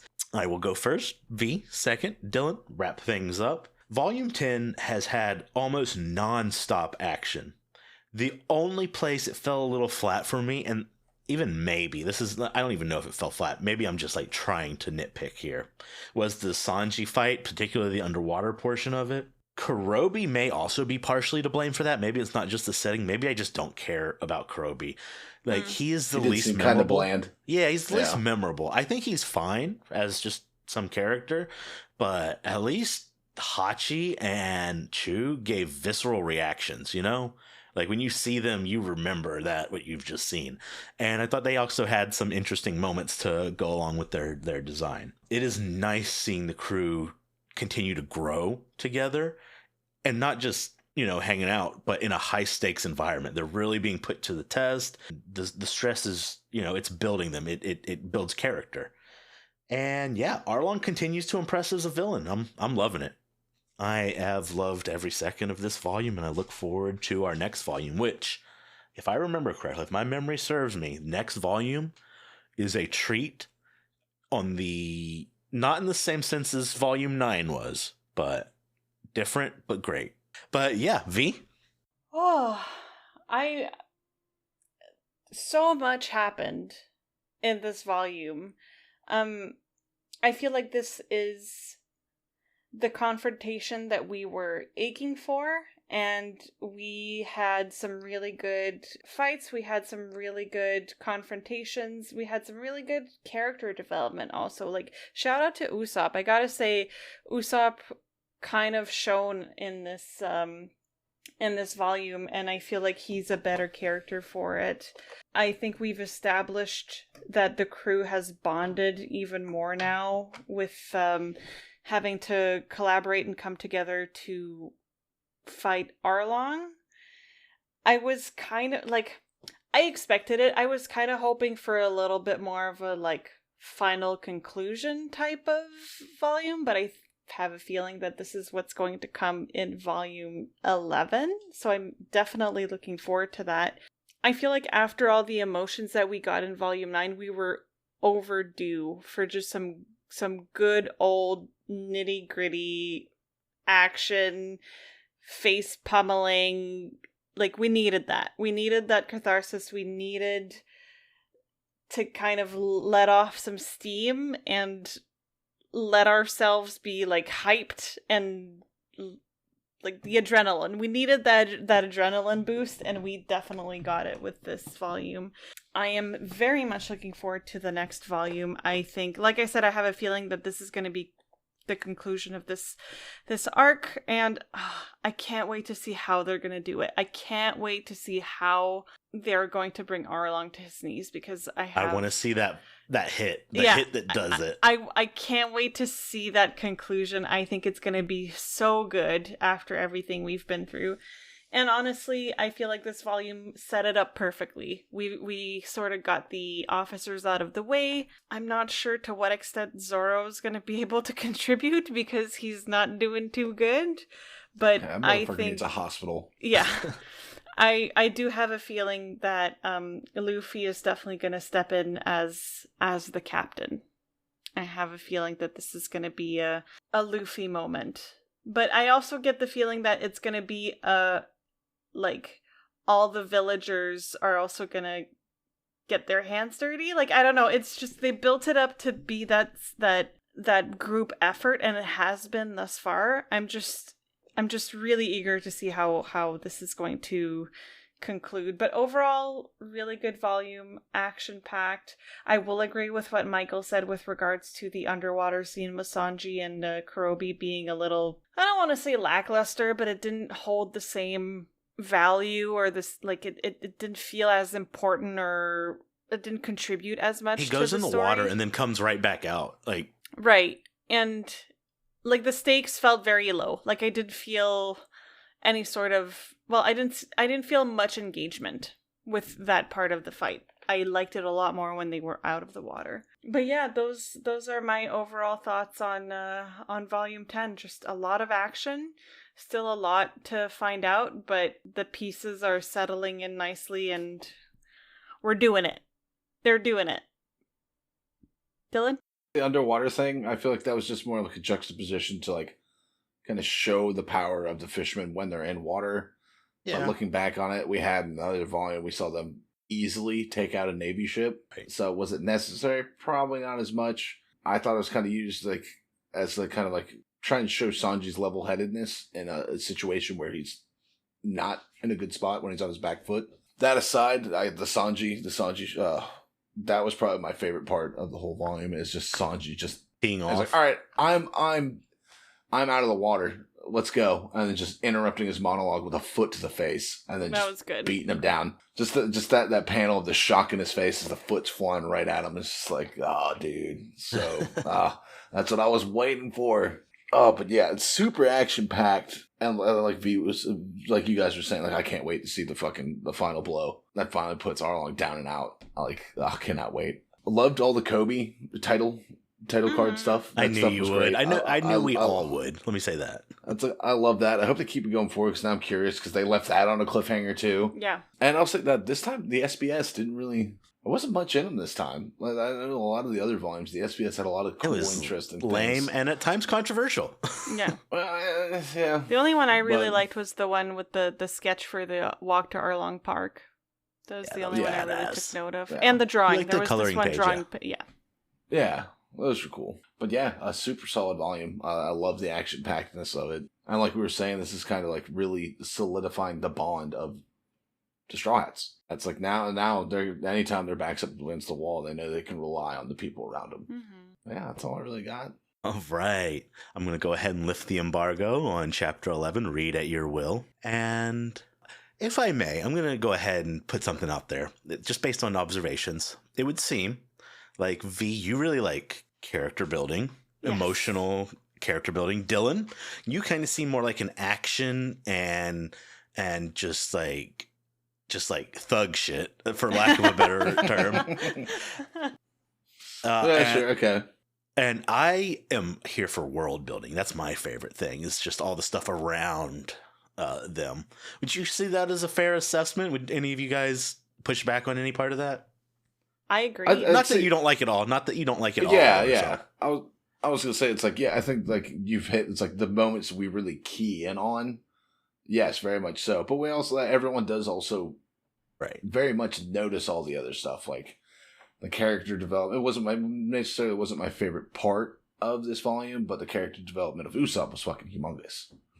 Right. Like huge, but yeah, pretty nail on the head there. Yeah, I would agree. And I think that kind of, honestly, knowing us as people, that does not surprise me whatsoever. I think that that's very accurate with who we are as people. And I feel like that and not to toot our own horn, but I feel like that's a good thing, that we hone in on different things, that we focus on different things, and that, I have more to say about the character development and the more emotional moments, and Dylan has a lot more insight with regards to like the action shots and seeing the finer points, and then Michael just being this